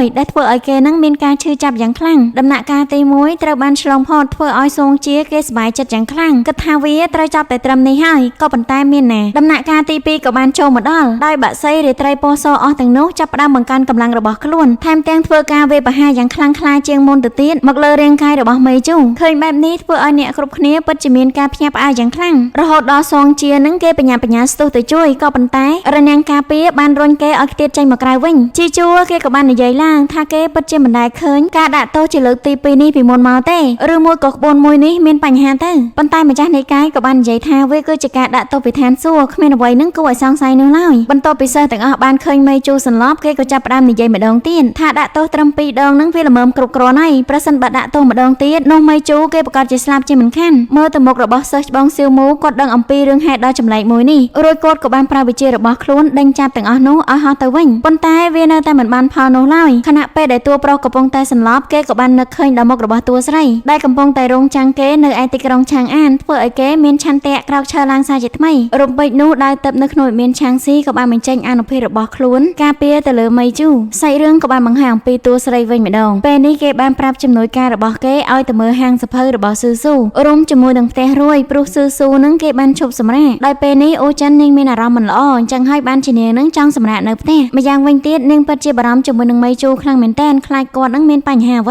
អំឡុងពេលដែលពួកគេកំពុងតែដើរជាមួយគ្នារំពេចនោះក៏បានជួបជាមួយនឹងមនុស្សជាច្រើនកំពុងតែភ្នាល់គ្នាអំពីរឿងអូចិនជាមួយនឹងមេជូដោយគេគិតថាមេជូចាក់ចេញទៅនេះគឺព្រោះតែចង់រត់គេចពីបកលការនេះហើយឃើញបែបនេះតួស្រីរបស់យើងនឹងគេខកចិត្តយ៉ាងខ្លាំងចំណែកឯមេជូឯនេះវិញគេចង់ដាក់ការភ្នាល់គ្នាជាមួយនឹងអ្នកដទៃដែរពីព្រោះតែគេគិតថាប្រសិនបើតួប្រុសគេមិនវិលមកវិញនោះនាងក៏មិនសូវមានការខាតបង់ច្រើនប្រមាណអីដែរតែក្រោយពេលដែលឃើញចង្វាយរបស់ខ្លួនមានភាពសោកសៅខ្លាំងបែបនេះហូជូគេបានដាក់ភ្នាល់ថាមេជូនឹងត្រឡប់មកវិញដោយធ្វើឲ្យអ្នកគ្រប់គ្នាពិតជាមានការហូរចិត្តចំពោះនាងខ្លាំងមែនទែនគិតថានាងប្រកាសជាចាញ់ជាមិនខាននោះឡើយសាច់រឿងក៏បានបង្ហាញអំពីតួប្រុសវិញម្ដងដោយពេលនេះគេមានរបួសសោកសាច់សងជាគេព្រួយបារម្ភចំពោះតួប្រុសខ្លាំងមែនទែនដោយអ្នកនៅក្នុងវិមានក៏មិននឹកស្មានដែរថាមានបក្សីច្រើនដល់ថ្នាក់នេះវាបហាទៅលើតួប្រុសរំពេចនោះតួប្រុសក៏បាននិយាយឡើងដែលធ្វើឲ្យអ្នកគ្រប់គ្នានឹងពិតជាមានភាពភ្ញាក់ផ្អើលយ៉ាងខ្លាំងពីព្រោះតែតួប្រុសនឹងគេមិនទាន់ស្ដាប់ឡើយទេមើលទៅមុខរបស់ម្ចាស់និកាយដូចជាមិនសូវពេញចិត្តជាមួយនឹងរឿងមួយនេះសោះក្រោយមកគេក៏បានប្រកាសថាចាប់ពីពេលនេះទៅមេជូមិនមែនជាសមាជិកនៅក្នុងវិមានឆាងស៊ីតទៅទៀតទេដោយគាត់នឹងចង់ឲ្យមេជូស្នាក់នៅទីនេះពី3ថ្ងៃសិនដើម្បីឲ្យស្រួលខ្លួនអីអញ្ចឹងណាក៏ប៉ុន្តែត្រូវបានសៀវមូគេនិយាយថាគាត់មិនមែនជាសិស្សនៅក្នុងវិមានឆាងស៊ីតទៅទៀតទេដូច្នេះហើយគេពិតជាមិនអាចសម្រាកនៅទីនេះបានឡើយឆាងមីងក៏បាននិយាយបន្តទៀតអំពីរឿងដើរទៅដែលនៅលើដៃរបស់តួប្រុសថាវាគឺជាកម្មសិទ្ធិរបស់វិមានឆាងស៊ីបើទោះបីជាលោកគ្រូរបស់គេនឹងបានបកលឲ្យគេដោយផ្ទាល់ដៃក៏ដោយក៏គេត្រូវតែបកលវាត្រឡប់មកកាន់វិមានឆាងស៊ីវិញដែរលើបែបនេះតួប្រុសក៏ចាប់ផ្ដើមនឹកឃើញអំពីអនុស្សាវរីយ៍ដែលលោកគ្រូខ្លួននឹងបានបកលដើរទៅនេះមកឲ្យខ្លួនព្រោះវាគឺជារបស់តែមួយគត់ដែលលោកគ្រូរបស់គេនឹងបន្សល់ទុកឲ្យវាធ្វើឲ្យគេនឹងមានភាពសោកសៅយ៉ាងខ្លាំងបន្ទាប់ពីមេជូធ្វើការទទួលទារុណកម្មដើម្បីចាកចេញពីបករួចមេដឹកនាំសំណាក់ឆាងស៊ីក៏សុំទាមទារយកដាវទៅកំចាត់បិសាចនឹងពីតួប្រុសវិញបើទោះបីជាដាវមួយនេះលោកគ្រូរបស់តួប្រុសបានឲ្យតួប្រុសក៏ដោយក៏ប៉ុន្តែវាគឺជាកម្មសិទ្ធិនៃវិមានឆាងស៊ីដូច្នេះហើយតួប្រុសត្រូវតែបកលត្រឡប់ទៅវិញមេជូគេស្ទាក់ស្ទើរខ្លាំងមែនទែនរួចសិស្សបងជីហូក៏បាននិយាយកុំឲ្យតួប្រុសនឹងបារម្ភអីពីព្រោះតែមេដឹកនាំរបស់ពួកគេនឹងមានភាពស្មោះត្រង់ខ្លាំងណាស់ថែមទាំងអាចមើលថែវិមានឆាងស៊ីបានយ៉ាងល្អទៀតផងអញ្ចឹងហើយដាវទឹកមួយនេះគ្មានអ្នកណាអាចស័ក្តិសមដោយគាត់បានឡើយបន្ទាប់ពីមេជូបានបកលដាវទឹកកំចាត់បិសាចទៅឲ្យមេដឹកនាំនិកាយមេដឹកនាំនិកាយក៏បានឲ្យគេស្បត់នៅពេលដែលគេចាក់ចេញពីសំណាក់ឆាងស៊ីគេមិនអាចនិយាយរឿងរ៉ាវដែលនៅក្នុងសំណាក់ឆាងស៊ីទៅឲ្យអ្នកណាស្ដាប់បាននោះឡើយបើមិនដូច្នេះទេគេនឹងត្រូវបាត់បង់មនុស្សដែលគេស្រឡាញ់បំផុតបន្ទាប់ពីមេជូបានស្បត់ស្បាយរួចហើយសិស្សច្បងសៀវមូបានស្នើខ្លួននាំតួប្រុសចុះទៅលើភ្នំដោយគេសន្យាថានឹងមិនយកជីវិតរបស់តួប្រុសឡើយបន្ទាប់ពីពួកគេទាំងពីរនាក់បានចុះទៅលើភ្នំតួប្រុសពិតជាមានភាពភ្ញាក់ផ្អើលខ្លាំងមែនទែនពីព្រោះតែសេះមួយនេះគឺជាសេះសំណាប់ចិត្តរបស់សិស្សច្បងសៀវមូដោយគេពិតជាមានចម្ងល់ខ្លាំងណាស់ហេតុអ្វីបានជាសិស្សច្បងសៀវមូនឹងអាចឲ្យសិស្សដែលល្អបំផុតរបស់គាត់នឹងឲ្យមកគេបានសៀវមូក៏បាននិយាយទៅកាន់តួប្រុសថាគេចង់ឲ្យតួប្រុសចាក់ចេញពីភ្នំនេះដើម្បីទៅកាន់ទីក្រុងឆាងអានវិញឲ្យបានឆាប់បំផុតមានរឿងមួយទៀតដែលមេជូនឹងត្រូវអរគុណទៅកាន់សិស្សច្បងរបស់គេគឺនៅពេលដែលគេស្ថិតនៅក្នុងក្បួនបក្សីពណ៌សសិស្សច្បងសៀវមូបានជួយសង្គ្រោះគេប៉ុន្តែសិស្សច្បងសៀវមូបែរជានិយាយប្រាប់គេវិញថា គាត់ពិតជាឆ្ងល់ជាមួយនឹងតួប្រុសខ្លាំងមែនទែនហើយអ្វីបានជាចង់ចូលរួមជាមួយនឹងសំណាក់ឆាងស៊ីដែលទីបំផុតគេក៏ត្រូវបានចាក់ចែងដដែលហ្នឹងសម្រាប់ឯគេវិញគឺគេមកទីនេះដើម្បីវឹកហាត់ជំនាញរបស់ខ្លួនដោយមេជូគេពិតជាមានភាពសោកសៅខ្លាំងមែនទែននឹកដល់សម្ដីគ្រូរបស់គេដែលបាននិយាយជាមួយគេនឹងកាលពីមុនដែលមេជូនឹងធ្លាប់សួរទៅកាន់គ្រូរបស់គេថាហេតុអ្វីបានជាមិនយកគេនឹងធ្វើជាសិស្សផ្លូវការនៅក្នុងសំណាក់ឆាងស៊ីតែគ្រូរបស់គេបាននិយាយថានៅទីបំផុតមេជូនឹងចាក់ចែងអំពីសំណាក់ឆាងស៊ីដូច្នេះហើយគេមិនចាំបាច់មានឈ្មោះផ្លូវការនៅក្នុងទីនេះឡើយនៅពេលដែលមេជូបានចាក់ចែងទើបគេដឹងថាការពិតទៅសម្ដីរបស់លោកគ្រូរបស់គេនឹងនិយាយការពីមុនសិតតែត្រឹមត្រូវទាំងអស់សាច់រឿងក៏បានបន្តនៅក្នុងអាណាចក្រផ្សារបិសាចវិញម្ដងដោយពេលនេះស៊ូគេកំពុងតែពិនិត្យមើលផែនទីនៅអាណាចក្រមនុស្សដែលនិយាយថាគេនឹងជំរះបញ្ហាមួយចំនួនដែលបង្កឡើងដោយមនុស្សនៅអាណាចក្រមនុស្សឯនេះវិញជាយ៉ាគេបានធ្វើដំណើរទៅកាន់កន្លែងមួយនិងរត់យ៉ាងត្រហេបត្រហប់ដើម្បីទៅជួបម្ចាស់របស់គេហើយគេពិតជាសប្បាយចិត្តខ្លាំងនិងសូមឲ្យម្ចាស់របស់គេនឹងជួយគេម្ដងទៀតក្រឡេកមកមើលម្ចាស់របស់ជីយ៉ាធ្វើឲ្យអេដមីននឹងភ្ញាក់ផ្អើលខ្លាំងមែនទែនបរិះម្នាក់នោះដូចជាមួយនឹងចាងមីងមេដឹកនាំនិកាយនៃសំណាក់ឆាងស៊ីរួចគេក៏បានសួរទៅកាន់ជីយ៉ាថាតើឲ្យគេនឹងជួយអ្វីទៀតជីយ៉ាគេបានយកកណាត់ចេញពីភ្នែករបស់គេនិងបាននិយាយជាបន្តទៀតថាគេនៅសល់ភ្នែកនិងអវយវៈផ្សេងទៀតប្រសិនបើម្ចាស់របស់គេនឹងជួយគេម្ដងទៀតគេនឹងអាចសម្រេចភារកិច្ចបានយ៉ាងច្រើនជាមិនខានប៉ុន្តែម្ចាស់របស់គេមិនព្រមជួយគេនោះឡើយដោយនិយាយថាគេនឹងធ្វើឲ្យខាតពេលវេលារបស់គាត់ម្យ៉ាងវិញទៀតមូលហេតុដែលគេនឹងដាក់ផែនការឲ្យជីយ៉ាទៅកាន់ឆាងអានដើម្បីប្រើប្រាស់បិសាចវាយលុកទៅកាន់ទីក្រុងមួយនោះគោលបំណងគឺចង់ប្រើលេសមួយនេះដើម្បីនាំពួកគេនឹងចុះពីលើភ្នំទៅកាន់ទីក្រុងឆាងអានហើយពេលនេះគេក៏បានធ្វើវាសម្រេចផងដែរអញ្ចឹងហើយជីយ៉ាពិតជាគ្មានប្រយោជន៍ចំពោះគាត់ទៀតឡើយលើបែបនេះហើយជីយ៉ានៅតែអង្វរកទៅកាន់ម្ចាស់សំណាក់ដដែលធ្វើឲ្យគាត់ចាប់ផ្ដើមនិយាយរឿងរ៉ាវយ៉ាងច្រើនដែលតាក់ទងជាមួយនឹងជីយ៉ាថាប្រសិនបើគេស្ដាប់គាត់មិនពាក់ព័ន្ធជាមួយនឹងមនុស្សដែលនៅឆាងអាននោះគេនឹងមិនមានលទ្ធផលដូចថ្ងៃនេះដែរហើយនៅមានមកអង្វរកគាត់ទៀតបញ្ហាមួយនេះវាកើតឡើងដោយគេផ្ទាល់ដូច្នេះហើយគេមិនអាចបន្តទៅកាន់អ្នកណាម្នាក់បានឡើយសំណាងហើយដែលគេនឹងទុកឲ្យជីយ៉ានៅរស់ផ្នែករបស់ជីយ៉ាត្រូវបានខ្វះដូច្នេះហើយមន្តអាគមរបស់គេក៏ត្រូវបានរលប់ដូចគ្នានិងប្រាប់ឲ្យជីយ៉ាក៏មករំខានគាត់បន្តទៀតអីលើបែបនេះហើយជីយ៉ាពិតជាខឹងខ្លាំងមែនទែនបន្តនិយាយគំរាមទៅកាន់ម្ចាស់សំណាក់ឆាងស៊ីថាបើសិនបើម្ចាស់សំណាក់មិនជួយខ្លួនគេនឹងយកអាចកំបាំងនៃម្ចាស់សំណាក់ឆាងស៊ីទៅប្រកាសនៅក្នុងសំណាក់តែម្ដងហើយតំណែងរបស់ម្ចាស់សំណាក់ឆាងស៊ីក៏មិនអាចនៅទៀតបានដែរលើបែបនេះម្ចាស់សំណាក់ឆាងស៊ីពិតជាអស់សំណើជាមួយនឹងគេយ៉ាងខ្លាំងនិងបាននិយាយគំរាមទៅកាន់ជីយ៉ាថាប្រសិនបើគេស្លាប់នោះគ្មានការរំខានដល់គាត់ទៀតឡើយនិយាយរួចគាត់ក៏បានប្រើថាអពររបស់គាត់នឹងវាជីយ៉ាឲ្យខ្ទេចទៅខាងក្រោយនិងបន្តដើរមកកាន់ជីយ៉ាម្ដងមួយជំហានឃើញបែបនេះជីយ៉ាគេពិតជាភ័យយ៉ាងខ្លាំងនិយាយថាឲ្យម្ចាស់សំណាក់ឆាងស៊ីរួចគេក៏បានរត់ចាក់ចេញទៅដោយសកម្មភាពរបស់អ្នកទាំងពីរត្រូវបានមើលឃើញដោយស៊ូគេមានការអស់សំណើយ៉ាងខ្លាំងក៏ប៉ុន្តែគេមិនបានឈប់ត្រឹមនេះឡើយសាច់រឿងក៏បានបន្តមកជីយ៉ារត់ទៅហេតុទៅហប់មកកាន់រទេះរបស់គេវិញម្ដងដោយគាត់នៅឃើញរទេះភ្លាមគេក៏បញ្ញាឡើងទៅលើរទេះតែវាធ្វើឲ្យគេនឹងភ្ញាក់ផ្អើលយ៉ាងខ្លាំងបន្ទាប់ពីបានឃើញអ្នកបម្រើពីរនាក់របស់គាត់ត្រូវបានគេសម្លាប់នៅលើរទេះវាធ្វើឲ្យគាត់នឹងកាន់តែមានភាពភ័យតាក់ស្លុតទៀតហើយរួចក៏ចុះមកក្រោមនិងបន្តរត់ទៀតរំពេចនោះមានថាអពលអ្វីម្យ៉ាងចាប់គាត់ឡើងទៅខាងលើស៊ូក៏បានបង្ហាញខ្លួនដោយតាមការពិតគេបានរៀបចំផែនការមួយនេះជាយូរណាស់មកហើយដោយគេដឹងថាជីយ៉ាប្រកាសជាមកម្ចាស់របស់ខ្លួនហើយពេលនេះគេថែមទាំងស្គាល់ម្ចាស់របស់ជីយ៉ាថែមទៀតផងអញ្ចឹងហើយគ្មានហេតុផលអ្វីដែលគេត្រូវទុកជីយ៉ាទៀតទេលើបែបនេះហើយជីយ៉ាគេភ័យយ៉ាងខ្លាំងបន្ទាប់ពីបានស្ដាប់សម្ដីរបស់ស៊ូនិយាយទៅកាន់គេទើបគេដឹងថាការពិតទៅស៊ូក៏មានគំនិតជាមួយនឹងតួស្រីហើយគូប្រជែងស៊ូពិតប្រាកដមិនមែនជាគេទេនោះគឺមេជូប្រសិនបើស៊ូនឹងសម្លាប់គេក៏វាគ្មានប្រយោជន៍ដែរប៉ុន្តែស៊ូក៏បាននិយាយតមកកាន់គេវិញថាគេមិនមែនចង់សម្លាប់ជីយ៉ានឹងដោយសារតែតួស្រីឡើយគឺមកពីជីយ៉ានឹងបានប្រើទង្វើផ្ដេសផ្ដាសទៅកាន់អូចិននៅក្នុងផ្ទះរួយគេពិតជាមិនអនុញ្ញាតឲ្យបុរសណាម្នាក់ធ្វើទង្វើថោកទាបបែបនេះមកកាន់នាងឡើយលើបែបនេះហើយធ្វើឲ្យជីយ៉ាគេអស់សំណើចយ៉ាងខ្លាំងពីព្រោះគេមិនដែលគិតថាមានអ្នកដែលគួរអស់សំណើចជាងគេឡើយប៉ុន្តែពេលនេះគេបានឃើញហើយបើទោះបីជាស៊ូមានអំណាចខ្លាំងប៉ុណ្ណាក៏ដោយក៏គេមិនអាចយកឈ្នះបេះដូងរបស់អូចិនដដែលជំរឿតែមួយគត់ដែលគេអាចធ្វើបានគឺបញ្ចេញកំហឹងជាមួយនឹងអ្នកដែលទន់ខ្សោយជាងអញ្ចឹងមានន័យថាពួកយើងទាំងពីរនាក់នឹងដូចតែគ្នានឹងរួចគេក៏បាននិយាយអំពីទុកលំបាករបស់គេដែលកើតមកនឹងមានភាពពិការតាំងពីតូចមកនឹងបាននិយាយផ្ដោតដំបូងមានទៅឲ្យស៊ូថាកុំឲ្យគេនឹងយកតម្រាប់តាមខ្លួនឯសោះប្រសិនបើគេមានល្បិចកលនឹងលោភលន់ហួសហេតុពេកគេនឹងត្រូវបាត់បង់សមត្ថភាពរួមជាមួយនឹងមនុស្សជាទីស្រឡាញ់រហូតដល់បាត់បង់ខ្លួនឯងថែមទៀតផងពេលនេះគេគិតថាខ្លួនឯងឈ្នះហើយមែនទេតែតាមការពិតទៅគេគឺអាក្រក់លើសខ្លួនទៀតពីព្រោះតែបច្ចុប្បន្នអូចិននឹងមិនដែលខ្វាយខ្វល់អំពីគេឡើយថែមទាំងធ្វើឲ្យនាងនឹងកាន់តែស្អប់គេទៀតផងលើបែបនេះស៊ូគេពិតជាខឹងជាមួយនឹងជីយ៉ាខ្លាំងមែនទែននឹងបានបញ្ជាឲ្យកូនសភៅរាប់ពាន់របស់គេនឹងវាយប្រហារទៅកាន់ជីយ៉ាបន្ទាប់ពីជីយ៉ាបានធ្លាក់ចុះក្រោមដោយរបួសគេគិតថាប្រសិនបើគេមានជីវិតគេសង្ឃឹមថាមិនពិការបែបនេះហើយក៏មិនរងទុក្ខជាមួយនឹងជំងឺទាំងឡាយរួចគេក៏បានសម័យដល់ការពីគេនៅតូចនឹងជាមួយតួស្រីដែលគេខិតខំព្យាយាមចង់យកឈ្នះតួស្រីខ្លាំងរហូតធ្វើឲ្យតួស្រី នាងសុកចិត្តព្រមចាញ់គេតែម្ដងទៅតែគេនៅតែម្នាក់ចង់ប្រើសមត្ថភាពរបស់គេយកឈ្នះទៅលើតួស្រីដដែលដែលធ្វើឲ្យតួស្រីនឹងនាងឆ្ងល់យ៉ាងខ្លាំងហេតុអ្វីបានជាមនុស្សយើងនឹងត្រូវតែឈ្នះគ្រប់ពេលវេលាពេលនេះជាយ៉ាដឹងហើយថាការពិតទៅសម្ដីរបស់តួស្រីសុទ្ធតែពិតទាំងអស់ប្រសិនបើគេមានជីវិតដ៏សាមញ្ញនោះវាប្រកាសជាល្អខ្លាំងណាស់ស៊ូគេបាននិយាយម្ដងថាគេមិនដូចជាយ៉ានោះឡើយកាលណាដែលគេបានរាងកាយរបស់អូចិនទាំងមូលនោះពួកគេទាំងពីរនាក់នឹងអាចរស់នៅជាមួយគ្នាបានជាមិនខាននិយាយរួចគេក៏បានចាក់ចែងទៅក្នុងពេលជាមួយគ្នាជាយ៉ាក៏បានស្លាប់ទៅផងដែរសាច់រឿងក៏បានបង្ហាញអំពីផ្ទះរួយវិញម្ដងដោយពេលនេះអ្នកនាងលាវជំនួយការរបស់គេជាមួយនឹងហូជូកំពុងតែអង្គុយជ្រើសរើសគ្រឿងក្រអូបដោយពួកគេបានគិតអំពីរឿងរបស់តួស្រីជាមួយនឹងមេជូមកមើលអំពីតួស្រីបន្តិចវិញអំឡុងពេលដែលនាងកំពុងតែដើរស្រាប់តែបានជួបជាមួយនឹងអ្នកប្រុសតូចគ្រួសារសៀវប៉ុន្តែអ្នកប្រុសតូចមិនបណ្ដោយឲ្យនាងនឹងទៅដែលងាយនោះឡើយរួចមនុស្សពីរនាក់ទៀតដែលនៅក្នុងផ្ទះរួយក៏បាននិយាយសើចចំអកទៅកាន់តួស្រីថាមេជូបានរត់គេចពីមង្គលការនាងដោយសារខ្លាចនាងអីអញ្ចឹងណាក្រោយមកអ្នកប្រុសតូចក៏បាននិយាយជាមួយនឹងអូចិនចង់ឲ្យរឿងរបស់អ្នកទាំងពីរដូចពីមុនអីអញ្ចឹងណាតែអូចិននាងក៏បាននិយាយថាតែចង់ឲ្យនាងនឹងធាក់គេដូចពីមុនមែនក៏វាដៃបន្តដើរចាក់ចេញទៅម្ដងទៀតធ្វើឲ្យអ្នកប្រុសតូចពិតជាខឹងជាមួយនាងយ៉ាងខ្លាំងខណៈពេលនោះក៏មានដៃមួយទាញកអាអ្នកប្រុសតូចទៅខាងក្រោយថែមទាំងធាក់គេមួយជើងទៀតផងដោយម្នាក់នោះគឺជាតួប្រុសរបស់យើងនឹងឯងអ្នកគ្រប់គ្នាពិតជាមានភាពភ្ញាក់ផ្អើលយ៉ាងខ្លាំងបន្ទាប់ពីបានឃើញមេជូ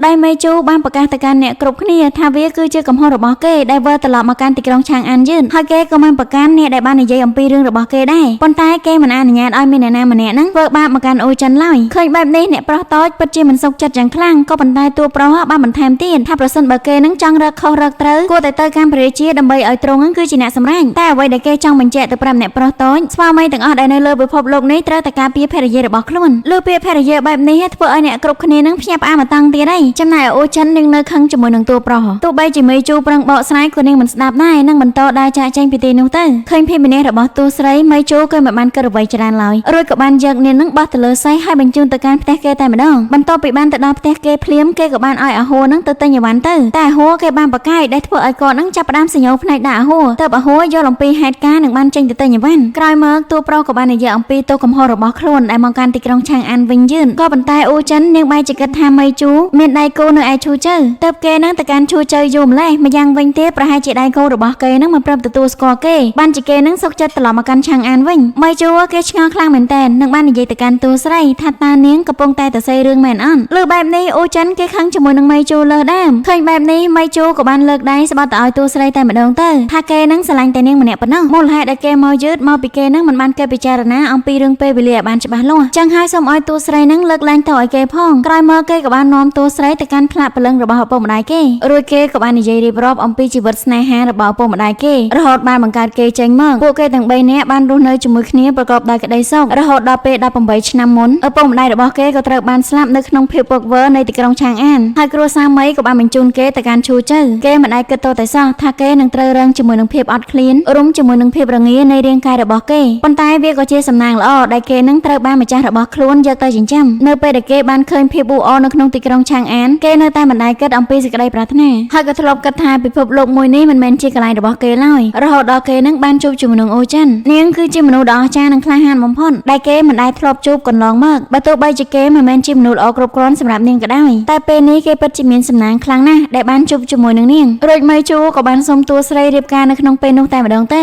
លើរឿងរ៉ាវរបស់មេជូបែបនេះធ្វើឲ្យអូចិននឹងអាណិតគេយ៉ាងខ្លាំងហើយក៏រំភើបជាមួយនឹងពាក្យសម្ដីរបស់គេផងដែររួចនាងក៏បាននិយាយបន្ថែមទៀតថាបងថ្លៃជាមួយនឹងបងស្រីរបស់នាងបានប្រទានមង្គលការឲ្យពួកគេហើយតើមិនក៏តួប្រុសនឹងសួរគេបន្ថែមទៀតអញ្ចឹងមេជូគេក៏បាននិយាយតបថាការសម្រេចចិត្តរបស់នាងគឺសំខាន់ជាងរាជសាររបស់ព្រះអង្គទៅទៀតលើបែបនេះហើយធ្វើឲ្យតួស្រីនាងរំភើបចិត្តខ្លាំងមែនទែនដោយមេជូគេនៅតែបន្តនិយាយពាក្យក្នុងចិត្តរបស់ខ្លួនថាចាប់ពីពេលនេះទៅគេនឹងរស់នៅជាមួយនឹងតួស្រីបើទោះបីជានាងចង់ចាក់ចេញហើយដេញគេឲ្យចេញក៏ដោយក៏គេនៅមិនបោះបង់តួស្រីចោលដែរក្រោយពីនិយាយត្រូវគ្នារួចពួកគេក៏បានថាបគ្នាសីរឿងបន្ទាប់បានបង្ហាញអំពីរាជវាំងឯនេះវិញពេលនេះព្រះមហេសីរួមជាមួយនឹងស្នំមីបាននិយាយរឿងអូចិនជាមួយនឹងមេជូដែលមានគំនិតចង់ឲ្យពួកគេទាំងពីរនាក់បង្កើតកូនបង្កើតចៅអីអញ្ចឹងទៅលើបែបនេះធ្វើឲ្យតួស្រីនឹងនាងហួសចិត្តយ៉ាងខ្លាំងនឹងបានសួរតបទៅកាន់បងស្រីរបស់គេវិញថាហៅគេមកថ្ងៃនេះគឺចង់និយាយរឿងមួយនេះមែនទេហើយពួកគេអត់ទាន់រៀបការផងនឹងតែនិយាយដល់រឿងកូនចៅអីណាក្រោយមកព្រះអង្គក៏បាននិយាយទៅកាន់អ្នកទាំងពីរថាកុំទាន់ឲ្យគេនឹងគិតអំពីរឿងកូនចៅអីមកជួយរៀបចំពិធីមង្គលការវិញវាប្រសើរជាងលើបែបនេះធ្វើឲ្យមហេសីខ្លួននឹងខឹងជាមួយទ្រង់យ៉ាងខ្លាំងដែលហ៊ានជំទាស់សម្ដីរបស់ខ្លួនអីអញ្ចឹងណាព្រះអង្គហួសចិត្តជាមួយនឹងមហេសីរបស់ខ្លួនយ៉ាងខ្លាំងពីព្រោះតែគិតថាឥឡូវនេះនាងដូចជាពិបាកបម្រើពេកហើយក្រោយមកព្រះម មហាសីក៏បាននិយាយជាមួយនឹងតួប្រុសរបស់យើងវិញម្ដងដែលថានៅពេលដែលពួកគេរៀបការរួចតើតួប្រុសនឹងអាចទៅនៅផ្ទះរបស់ខាងស្រីបានអត់អ្នកម្នាងម៉ៃក៏បាននិយាយអំពីទំនៀមទម្លាប់ធម្មតាមនុស្សស្រីតែងតែនៅផ្ទះរបស់មនុស្សប្រុសក៏ប៉ុន្តែតួប្រុសគេមិនបានគិតអញ្ចឹងឡើយឲ្យតែកន្លែងណាដែលតួស្រីអាចនៅបានសុខសប្បាយគេយល់ព្រមទាំងអស់ក៏ប៉ុន្តែតួស្រីនាងបាននិយាយថាផ្ទះរបស់មេជូគឺគ្រប់គ្រាន់ហើយសម្រាប់នាង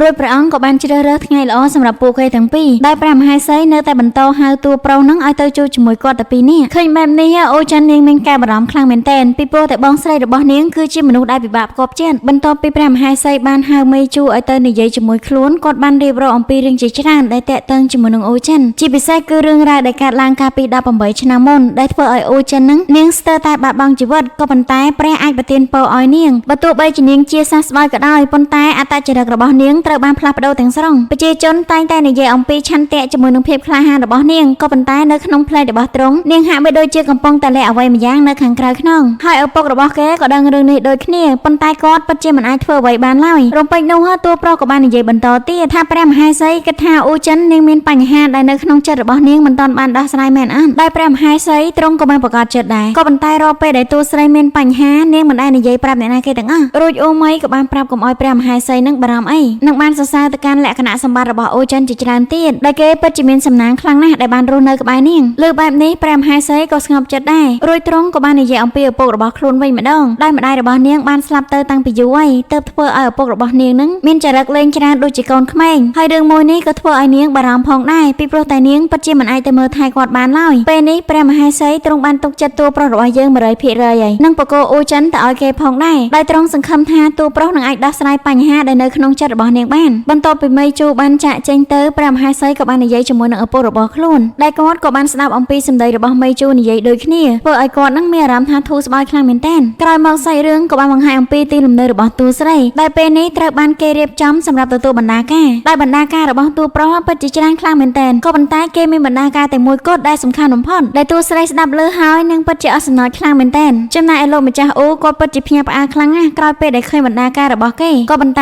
ែគាត់ក៏សប្បាយចិត្តជាមួយអំណោយនេះដូចគ្នាសាច់រឿងជាបន្តក៏បានបង្ហាញអំពីអាណាចក្រផ្សារបិសាចវិញម្ដងដោយពេលនេះស៊ូគេយកព្រមសហការជាមួយនឹងថ្មឆ្អឹងបិសាចឯងដោយគេបានបញ្ចេញស្នូលនៃកម្លាំងបិសាចនិងសន្យាជាមួយគេថានឹងរកទីតាំងដើម្បីឲ្យស្ដេចបិសាចនឹងស្ដាររាងកាយរបស់គាត់ឡើងវិញហើយក៏ចាប់ផ្ដើមអាណាចក្ររបស់ពួកគេឡើងវិញផងដែររួចសាច់រឿងក៏បានបង្ហាញអំពីព្រឹត្តិការណ៍ដែលកើតឡើងកាលពី18ឆ្នាំមុនដែលស៊ូនេះហើយគឺជាអ្នកដឹកនាំភ្លើងបិសាចអុកឡុកទៅលើអាណាចក្រមនុស្សដោយគោលបំណងធំរបស់គេនោះគឺចង់ឲ្យអាណាចក្រមនុស្សនិងអាណាចក្របិសាចរួមបញ្ចូលគ្នាហើយក៏ត្រូវបានគ្រប់គ្រងដោយស្ដេចបិសាចផងដែរប៉ុន្តែគំនិតរបស់គេត្រូវបានលុបបំបាត់ដោយសារតែគេនឹងជួបជាមួយនឹងតួស្រីតែពេលនេះគោលដៅចម្បងរបស់គេគឺចង់បាននាងត្រឡប់មកវិញរួចគេក៏បានប្រមូលថាអពរទាំងអស់នឹងស្រោបមកកាន់ខ្លួនគេវិញដោយវាធ្វើឲ្យមានការផ្លាស់ប្ដូរតួខ្លួនរបស់គេទាំងស្រុងហើយគំនិតរបស់គេនៅតែចង់បានតួស្រីដដែលមកមើលអំពីអាណាចក្រមនុស្សឯនេះវិញយើងបានឃើញថាកណ្ដុរមួយក្បាលកំពុងតែរញ៉េរញ៉ៃជាមួយនឹងមនុស្សដែលធ្វើឲ្យមនុស្សនឹងខឹងជាមួយគេយ៉ាងខ្លាំងរួចក៏បានដេញគេឲ្យទៅចំណែកឯកណ្ដុរមួយក្បាលនោះអត់មានអ្នកណាឆ្ងាយទេគឺជាចាស់ទុំប្រុសប្រភេទនឹងឯងរំពេចនោះស៊ូក៏បានចូលមកដល់ថែមទាំងចង់ធ្វើកិច្ចសន្យាមួយជាមួយនឹងចាស់ទុំប្រុសប្រភេទទៀតផងដែលគេបានឲ្យដួងកែវមួយដែលអាចធ្វើឲ្យចាស់ទុំប្រភេទរួចផុតពីរូបរាងកណ្ដុរថោកទាបមួយនេះប៉ុន្តែចាស់ទុំប្រភេទត្រូវស្ដាប់តាមបញ្ជារបស់គេបន្ទាប់ពីគេដាក់ដួងកែវមួយនោះចូលទៅក្នុងខ្លួនរបស់ចាស់ទុំប្រុសប្រភេទរួចចាស់ទុំប្រភេទក៏បានរូបរាងដើមរបស់គេវិញ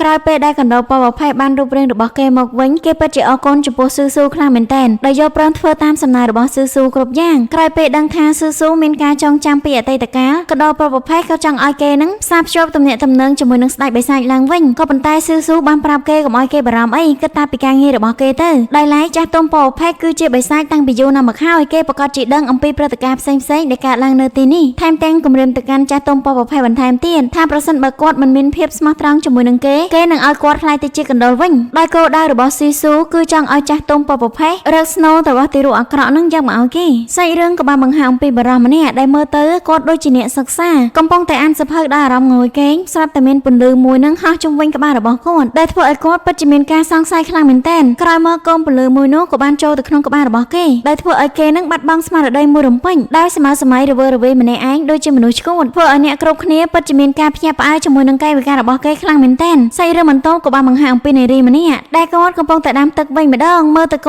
ត់ដូចជាងយគេងខ្លាំងណាស់រំពេចនោះក៏មានពន្លឺតូចមួយចេញពីចង្ក្រានហើយហោះកលឹងជុំវិញខ្លួននាងនិងបន្តចូលទៅក្នុងក្បាលរបស់នាងដូចគ្នារូបភាពនៃការសម័យក៏បានធ្វើឲ្យនាងនឹងបាត់បង់ម្ចាស់ការខ្លួនឯងនិងយកភ្លើងមកគួយពេញ នឹងក្រោយមកក៏បានបង្ហាញអំពីអ៊ំចាស់ម្នាក់ដែលគាត់នឹងកំពុងតែស្ទួយត្រីអំឡុងពេលដែលគាត់កំពុងតែងុយគេស្រាប់តែមានពលឺតូចមួយហោះចូលទៅក្នុងក្បាលរបស់គាត់ដែលធ្វើឲ្យគាត់ចាប់ផ្ដើមស្មើសម័យថាមានត្រីមាសដ៏ធំមួយមកស៊ីសន្ទូចរបស់គាត់ធ្វើឲ្យគាត់នឹងបញ្ញាចុះទៅក្នុងទឹកដើម្បីចាប់ត្រីមាសមួយនោះហេតុការណ៍មួយនេះហើយវាបានក្លាយជាប្រធានបទដ៏ក្តៅកគុកប្រចាំសំណាក់ស៊ើបក្តីដែលគ្រប់គ្នាគិតថានេះគឺជាសុបិនដែលបានកើតឡើងនៅពេលដែលម្នាក់នោះចង់បានអ្វីមួយប៉ុន្តែមិត្តភ័ក្តិរបស់តួប្រុសក៏បាននិយាយឡើងថាការសុបិនវាគឺជារឿងធម្មតាទេប៉ុន្តែរឿងនេះវាចម្លែកពេកហើយដែលសុបិនហើយបង្កបញ្ហាបែបនេះរំពេចនោះតួប្រុសក៏បានចូលមកពីខាងក្រោយដែលធ្វើឲ្យគ្រប់គ្នាមានការភ្ញាក់ផ្អើលយ៉ាងខ្លាំងក៏ប៉ុន្តែមិត្តភ័ក្តិរបស់គេនឹងមិនចង់ឲ្យគេធ្វើរឿងមួយនេះឡើយពីព្រោះតែថ្ងៃស្អែកគឺជាថ្ងៃរៀបមង្គលការរបស់គេមិនចូលគេបានដឹងយ៉ាងច្បាស់ថាពេលនេះមានបិសាចមួយទៀតបង្ហាញខ្លួនហើយក្រោយមកសាច់រឿងក៏បានបង្ហាញអំពីអាណាចក្រផ្សារបិសាចវិញម្ដងដោយពេលនេះតួស្រីបានទៅកន្លែងរបស់ស៊ីស៊ូដើម្បីរកព័ត៌មានខ្លះទាក់ទងជាមួយនឹងបិសាចសុបិនប៉ុន្តែស៊ីស៊ូគេក៏បាននិយាយអំពីរឿងរៀបការរបស់តួស្រីថែមទាំងនិយាយថាតួស្រីមកទីនេះខាត់ពេលអត់ប្រយោជន៍ទេពីព្រោះតែបិសាចមួយនោះវាថ្មីខ្លាំងពេកអញ្ចឹងហើយគ្មានបានកត់ត្រានៅក្នុងបណ្ណាសាររបស់គេនោះឡើយលើបែបនេះតួស្រីក៏ចង់ចាកចេញទៅដោយធ្វើឲ្យស៊ីស៊ូនឹងចាប់ផ្ដើមសួរនាងភ្លាមថាប្រសិនបើនាងចង់បានសភើអ្វីហើយអ្វីបានជានាងនឹងមិនប្រាប់កូនអូចិននាងក៏បានរកលែថាមិនចង់រំខានស៊ឺស៊ូពីព្រោះតែស៊ឺស៊ូនឹងមានការមមាញឹកជាមួយនឹងការដឹកនាំនិកាយបបផេះស្ដាប់ឮបែបនេះធ្វើឲ្យស៊ឺស៊ូគេខកចិត្តយ៉ាងខ្លាំង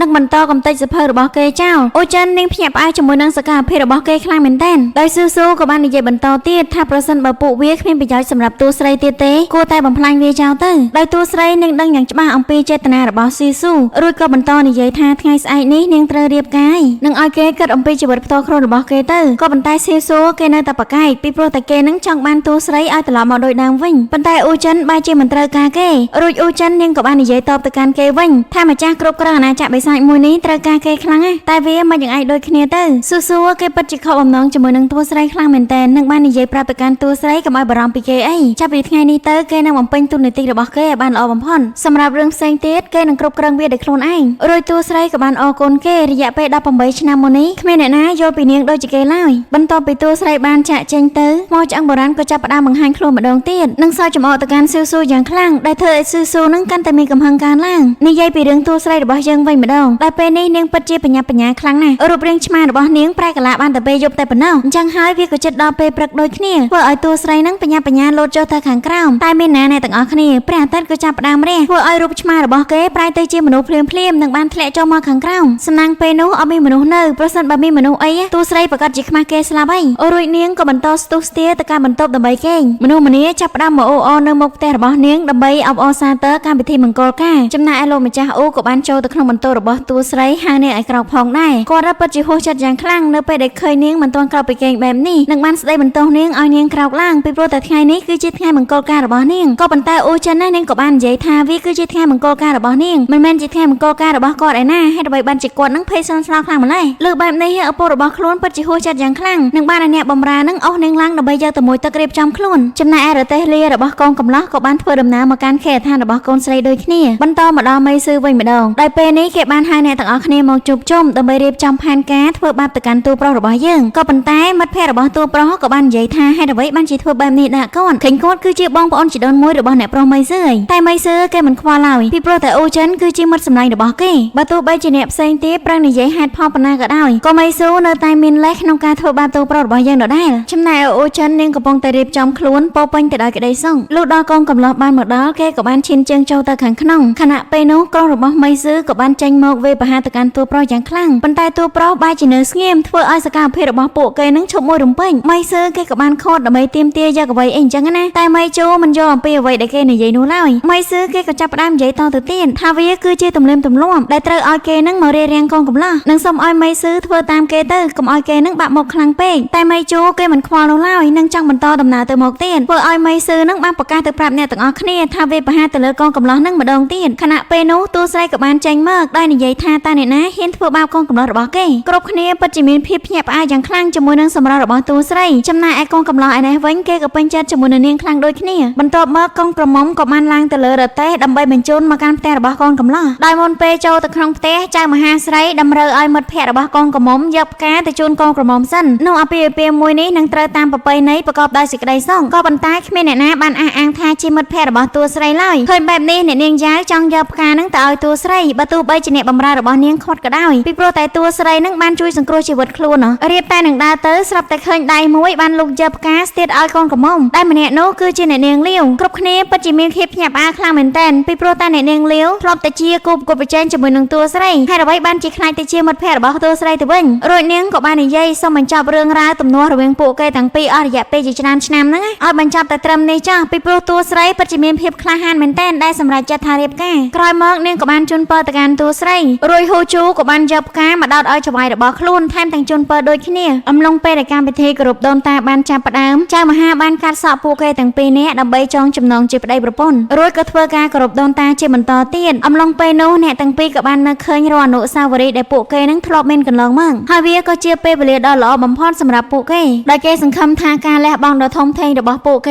េនឹងទទួលបានសេចក្តីសុខក្នុងជីវិតអាពាហ៍ពិពាហ៍បន្ទាប់ពីកម្មវិធីត្រូវបានបញ្ចប់អ្នកគ្រប់គ្នាចាប់ផ្ដើមបាច់ផ្កាអបអរសាទរទៅកាន់ពួកគេសាច់រឿងជាបន្តបានបង្ហាញអំពីមេស៊ឺជាមួយនឹងអ្នកនាងលាវឯនេះវិញដែលមេស៊ឺគេបានសុំយោបល់ពីអ្នកនាងលាវអំពីរឿងរបស់តួប្រុសនិងអូចិនពីព្រោះតែតួប្រុសនឹងគឺជាមនុស្សហើយអូចិនគឺជាបិសាចដូច្នេះហើយឲ្យអ្នកនាងលាវនឹងគិតសាកមើលដែលអ្នកនាងលាវគាត់ក៏បាននិយាយថាកាលពីមុននាងក៏ចិត្តរៀបការម្ដងដែរក៏ប៉ុន្តែបរិះដែលនាងស្រឡាញ់នោះបន្ទាប់ពីបានដឹងថានាងគឺជាបិសាចគេធ្វើបាបនាងខ្លាំងមែនទែនរហូតធ្វើឲ្យនាងនឹងមានរបួសពេញខ្លួនហើយក៏ចាក់ចាញ់ពីនាងទៀតវាធ្វើឲ្យនាងបង្ខំចិត្តត្រឡប់ទៅកាន់ទីក្រុងបិសាចដើម្បីព្យាបាលរបួសបន្ទាប់ពីសះស្បើយនាងបានស្បាត់ចំពោះខ្លួនឯងថានឹងត្រូវសម្លាប់គេឲ្យបានក៏ប៉ុន្តែនៅពេលដែលនាងបានជួបគេម្ដងទៀតសភាពរបស់គេពិតជាចាស់ខ្លាំងមែនទែនហើយថែមទាំងមានប្រពន្ធមានកូនទៀតដោយឃើញអំពីភាពវ័យក្មេងរបស់កូនតូចនាងក៏បានសម្រេចចិត្តកែប្រែគំនិតរបស់នាងវិញដោយឡែកជីវិតបិសាចវាពិតជាវែងខ្លាំងណាស់គេតែងតែថាពស់គឺមានឈាមត្រជាក់តែនោះគឺជាន័យដែលមិនប្រៀបធៀបជាមួយនឹងមនុស្សនោះទេម្យ៉ាងវិញទៀតគេតែងតែនិយាយពាក្យស្រឡាញ់យ៉ាងពិរោះក៏ប៉ុន្តែនៅពេលដែលគេប្រែប្រួលនោះវាកាន់តែអាក្រក់ជាងអ្នកណាទៅទៀតលើបែបនេះមេស៊ឺគេចាប់ផ្ដើមឡើងតវ៉ានឹងឲ្យអ្នកនាងលាវនឹងជឿជាក់មកលើគេចោះរួចអ្នកនាងលាវក៏បានឆ្លើយថាមនុស្សនិងបិសាចមានភាពខុសគ្នាតែក៏ត្រូវតែបញ្ចប់ដោយសោកនាដការមួយបើទោះបីជាគេមិនដឹងថាជីវិតគូរបស់អ្នកទាំងពីរទៅជាយ៉ាងណាក៏ដោយក៏ប៉ុន្តែគេបានដឹងថាភាពក្មេងវ័យនឹងធ្វេសប្រហែសបដិញ្ញាចង់ដើរផ្លូវមួយនោះនឹងគ្មានលទ្ធផលល្អទេរួចបាននិយាយឲ្យមេស៊ឺនឹងកុំខ្ជះខ្ជាយពេលវេលាជាមួយនាងទៀតអីដោយមេស៊ឺគេនៅតែអះអាងដដែលថាគេស្រឡាញ់អ្នកនាងលាវនិងសុំកុំឲ្យអ្នកនាងលាវនឹងបារម្ភអីបើទោះបីជាគេស្រឡាញ់អ្នកនាងលាវក៏មិនធ្វើឲ្យអ្នកនាងលាវនឹងលំបាកដោយសារតែគេដែរទោះបីជាគេត្រូវស្លាប់ក៏ថែរក្សាចិត្តមួយនេះឲ្យបានល្អនិងរងចាំអ្នកដែលមើលថែអ្នកនាងលាវជាបន្តទៀតបើទោះបីជាគេដឹងថាវាមិនសមតម្លៃក៏គេសុខចិត្តធ្វើដើម្បីនាងដែររួចអ្នកនាងលាវក៏បានសួរហេតុផលថាហេតុអ្វីបានជាគេនឹងស្រឡាញ់ខ្លួនខ្លាំងម្ល៉េះ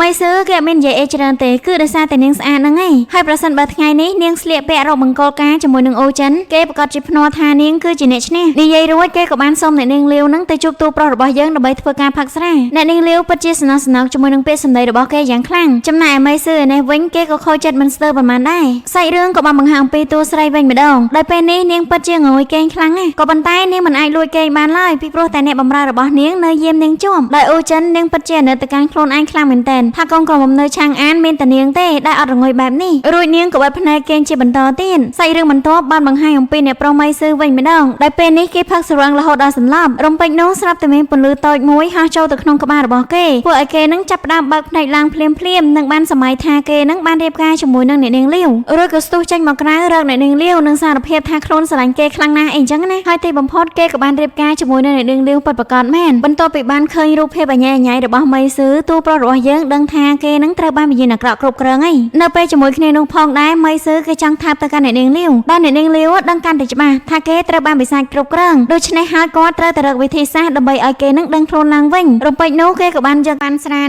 កវាយលើក្បាលរបស់មេស៊ឺយកតែម្ដងដែលធ្វើឲ្យអ្នកគ្រប់គ្នាមានភាពភ្ញាក់ផ្អើលយ៉ាងខ្លាំងក្រោយពេលដែលវិញ្ញាណអាក្រក់មួយនោះចាក់ចេញទៅមេស៊ឺក៏បានសន្លប់ដោយឡែកពន្លឺតូចមួយនោះមិនបានចាក់ចេញទៅឆ្ងាយទេគឺគេទៅបន្តចូលក្នុងខ្លួនរបស់តួស្រីទៀតដែលធ្វើឲ្យនាងចាប់ផ្ដើមស្មើសម័យដូចជាបានហោះនៅលើមេឃអូចិននាងពិតជារំភើបចិត្តខ្លាំងមែនទែនថាទីបញ្ចប់នាងបានខ្លាចទៅជាបិសាចពេញលេញហើយបន្តិចក្រោយមកនាងក៏បានរអិលជើងនឹងធ្លាក់ចូលមកខាងក្រោមដែលធ្វើឲ្យតួប្រុសបញ្ញាទៅបីនាងជាបន្ទាន់រួចគេក៏បានប្រើវិជារបស់គេដេញបិសាចមួយនោះឲ្យចាក់ចេញទៅបន្តិចក្រោយមកតួស្រីក៏បានដឹងខ្លួនឡើងវិញធ្វើឲ្យមេស៊ឺនឹងគេត្រេកអរយ៉ាងខ្លាំងដែលមេជូក៏បានគវាសមេស៊ឺទៅមកខាងរួចក៏សួរទៅកាន់ភរិយារបស់គេថាមានអារម្មណ៍យ៉ាងម៉េចដែរអីអញ្ចឹងណាតួស្រីនាងឆ្ងល់ខ្លាំងមែនទែនពីព្រោះតែមុននេះនាងគ្រាន់តែសុបិនប៉ុណ្ណោះដែលដឹងអំពីហេតុការណ៍ច្បាស់លាស់ហើយមេជូក៏បានឲ្យអូចិននឹងនាងសម្រាប់ចោះចំណែកឯមុននេះភ្ញៀវពិតជាមានភ្ញាក់ផ្អើលខ្លាំងណាស់អញ្ចឹងហើយគេចេញទៅមើលនៅខាងក្រៅបន្តិចសិនភ្លាមនោះឪពុករបស់តួស្រីក៏បានចូលមកដល់គាត់ពិតជាខឹងជាមួយនឹងកូនប្រសាររបស់គាត់ខ្លាំងមែនទែនពីព្រោះតែប្រពន្ធទើបនឹងភ្ញាក់សោះគេបែរជាចេញទៅខាងក្រៅដោយអូចិននាងក៏បានហៅឪពុករបស់ខ្លួនដែលធ្វើឲ្យគាត់ចាប់ដើមនិយាយបង្វែររឿងថានៅវិហារមានរបស់ស័ក្តិសិទ្ធិគាត់ចង់សូមឲ្យតួ ួស្រីប្រសិនបើនាងត្រូវការ